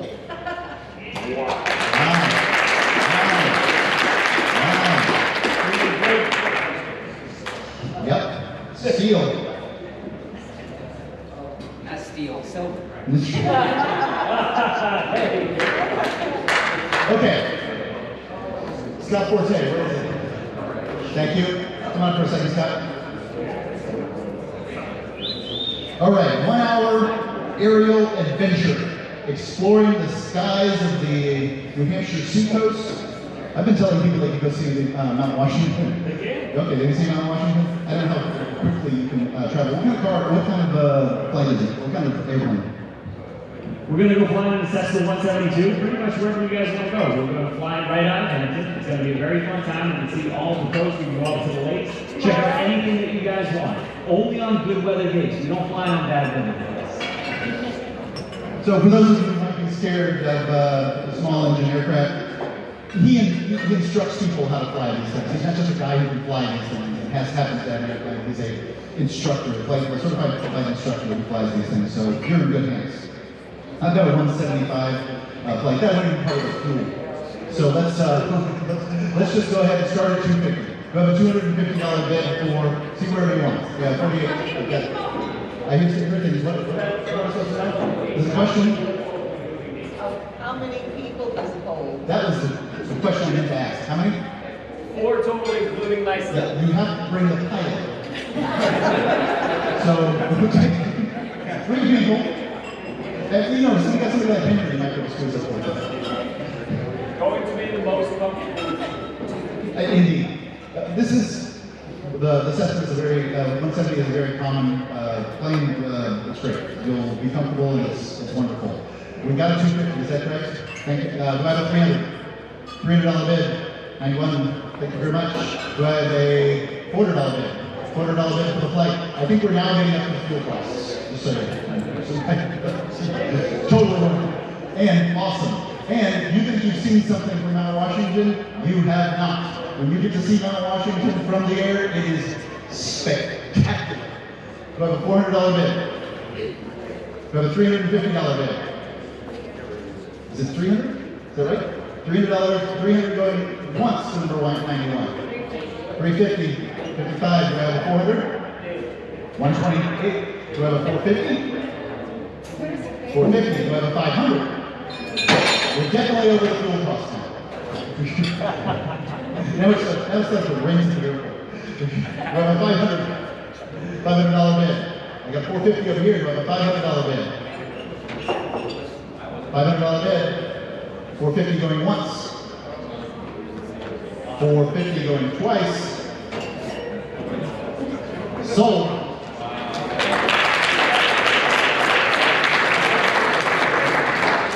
I just want to jump in real quickly just to remind folks. Oh, that's coming up next. Well, you should bid high on the next thing. But also I want to remind you that Tom does have his books for sale. And there's, I would buy one except that I already have a copy I'm very proud to have on my bookshelf. But those are available over there. He's got 10 copies that he really would love to have space cakes and New Hampshire souvenirs back in. So here's the $20. You still have 10 copies left? No one wants to talk about it yet. Look like money. Anyway, I'll get one. Yeah. Yeah, this is going to be signed by Tom Woods, ladies and gentlemen. I got this book from Tom Woods, Liberty Forum, 2026. Go to that, $20. You can buy that any place else, you can ship to you, things like that. Go to it. All right. Brainstorm with Breaking. It's meant to be a little bit, you can talk about anything you want. Basically, join the Free State Project's Executive Director, Eric Breaking, in a private strategy session over coffee or a meal, where the two of you will brainstorm your project, campaign, or entrepreneurial idea. Whatever it is, it's an opportunity to talk to Eric Breaking for an hour or two, and bend his ear, which I can tell you isn't that easy. He's a busy man. I've got Yuri here at $40. Where is Yuri? He left early? Oh, he's probably at that. All right. $50. Do I have a $50? Got $130. Do I have a $60? $60? $133. Do I have $70? $100. Perfect. Jump it up to $125. $125. $125 for a couple hours with Eric Breaking. Can't run away.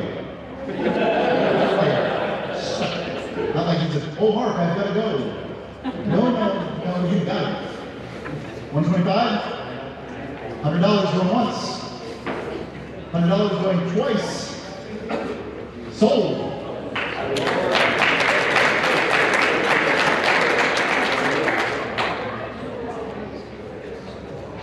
All right. That painting. Someone hold it aloft, bring it up. Bring it up. Franklin, do you have a moment to talk about it?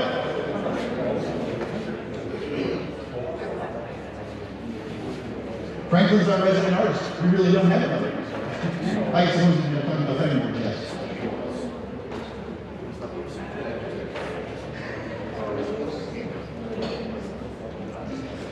For the kids, these are what they used to call memes. How many people believe in meme magic? I pulled up the definition from Know Your Meme. Meme magic is a slang term used to describe describe the hypothetical power of sorcery and voodoo supposedly derived from certain internet memes that can transcend the realm of cyberspace and result in real-life consequences. This was my attempt at making some. I painted this in honor of all of my friends who are coming to New Hampshire with the intention of starting new lives and partnering and having families and owning houses and all that good stuff that you're encouraging New Hampshire folks to come here and do. They are succeeding, mostly. Some are having a little more trouble than others. So what I'm asking you to do is either bid on this painting or just concentrate your energies on making this happen for the people in New Hampshire who want this to go down. Thank you.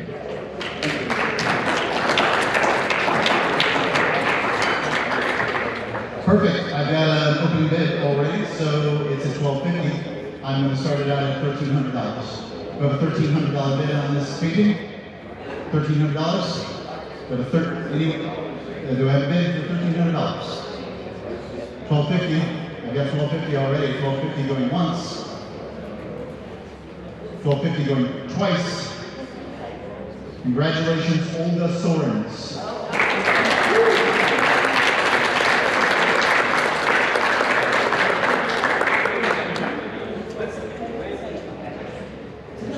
Carla, can you come up and talk about dinner? I've had dinner with Carla's, and she made some of her South African food. It was delicious, but I certainly can't speak to it as well as she did.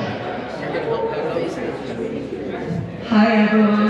I am the award-winning chef because I came second at PorkFest because I lost to a banana Foster's, and I'm like, how do you beat booze and sugar? It's impossible.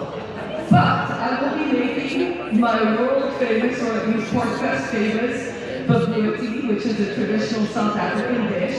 This is a prize for dinner for 6 people at my house with Louie and I, where I cook from scratch, farm to table, all organic, delicious food. It's 4 courses, and I'd be happy to accommodate anyone's dietary needs.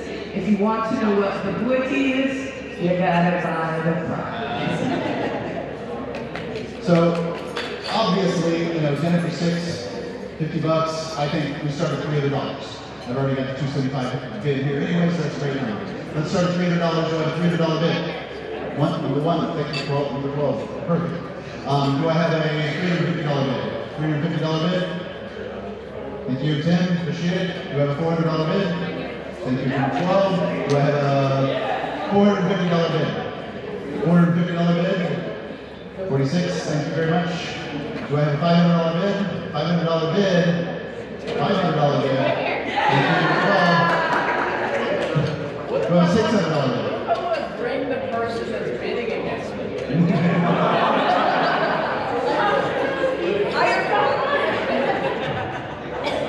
I don't know how to work that. You can invite them and see how it goes. 500, 600, was it 5, 6? Where am I at? 6. Perfect. $600. Go to $700 bid.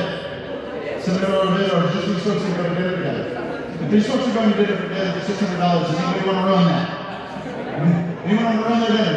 $600 going once. $600 going twice. David was fine with that. Solid.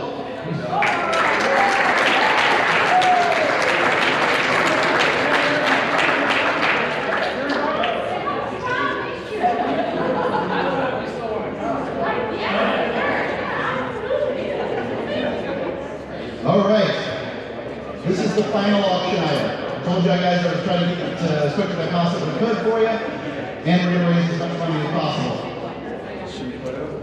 Hey, do we have a total on amounts at this point? Yeah, so we're at $6,720. Say it again? $6,720. $6,720. So, this is a wildflower hike with Jason Sorens, but the reality is he'll go anywhere you want and walk with you and then talk to you about plants. and whatever else you want to get him to talk about. So we've got a bid at $125 for the start of this. Let's just go ahead and start at $150. Got a $150 bid for, thank you very much, number one. Do I have a $200 bid? We have a $200 bid for the hiker Jason Sorens. $200 bid. $200 bid. Thank you very much, Pedro. We have a $250 bid. $250 bid for the hike. Thank you, number 93, Light. I don't know if I'm supposed to use your name in public. Do I have $300 bid? Do I have a $300 bid? Or $300, $250 going once. We have a $300 bid. A wildflower hike with Jason Sorens. You bidding against yourself? Is that what's happening? Now, where am I at? Once, twice, 3 times done. Where are we at? 250? 250. Light. What? No, over there. Sorry. Thank you. Where are we at? $300 for number one? $300 for number one. All right, perfect. Let's go to 350 now. Do I have a $350 bid? Thank you very much, Light. Do I have a $400 bid for the hike with Jason Sorens? $400 bid. 350 going once. We have a $400 bid. 350 going twice. Sold.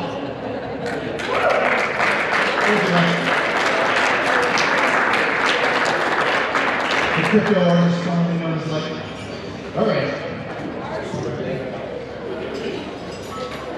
This is something new we haven't done before. What we're attempting to do. Can you help me out? Yeah. Okay. Yes. We're going to work on a few different projects. And this is for the people who didn't get in, got too rich for your blood or whatever. We're trying to finance a few different projects. Hey everybody. All right, we're calling this the FSP Freedom Funds. This is your chance to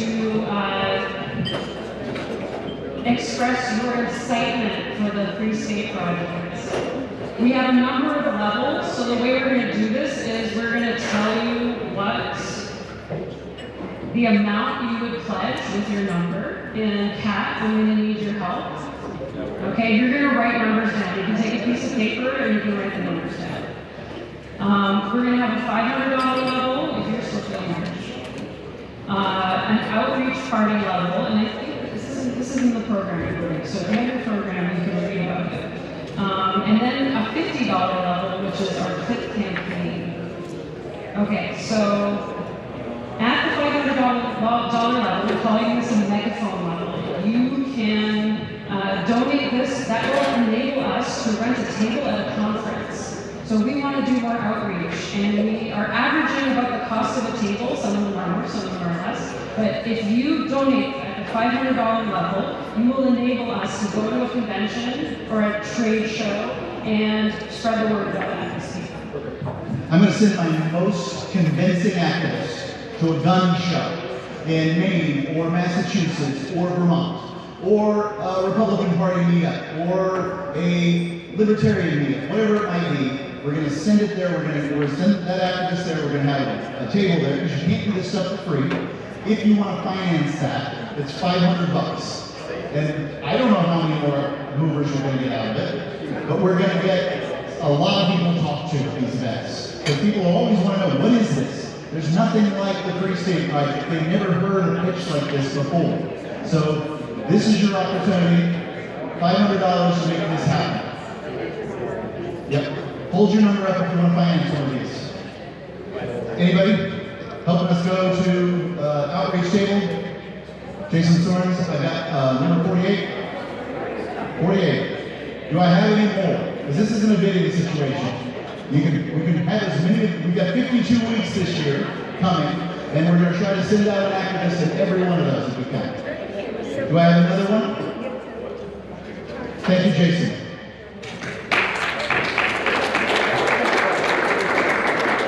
All right, so the outreach party will fund the supplies, and that includes food, to host volunteers for an evening in our local community to do outreach. They might be a calling party, a letter writing campaign, or other efforts that helps us to outreach to prospective movers.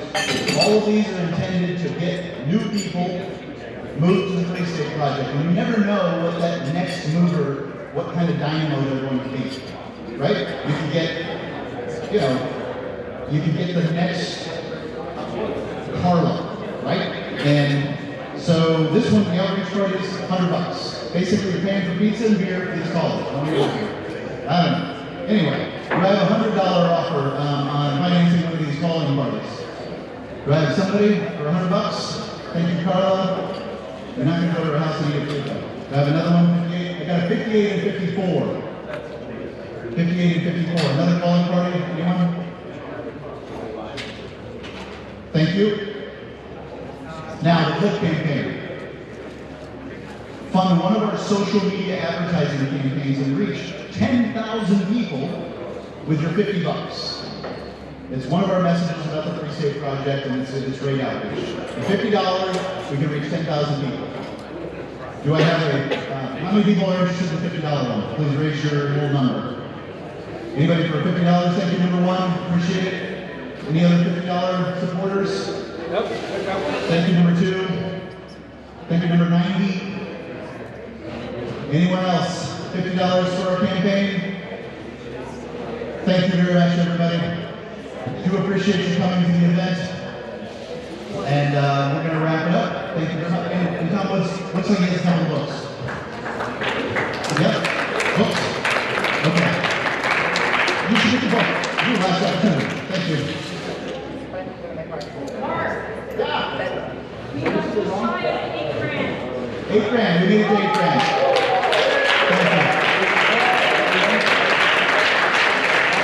Please head to the table and collect your winnings and pay your tab. I've got your silver up here.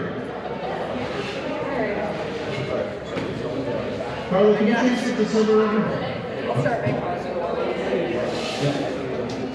There you go. I can legally handle silver. There we go. Yeah, one of those ladies that looks like they're in charge. Thank you, everybody. Drive safe tonight.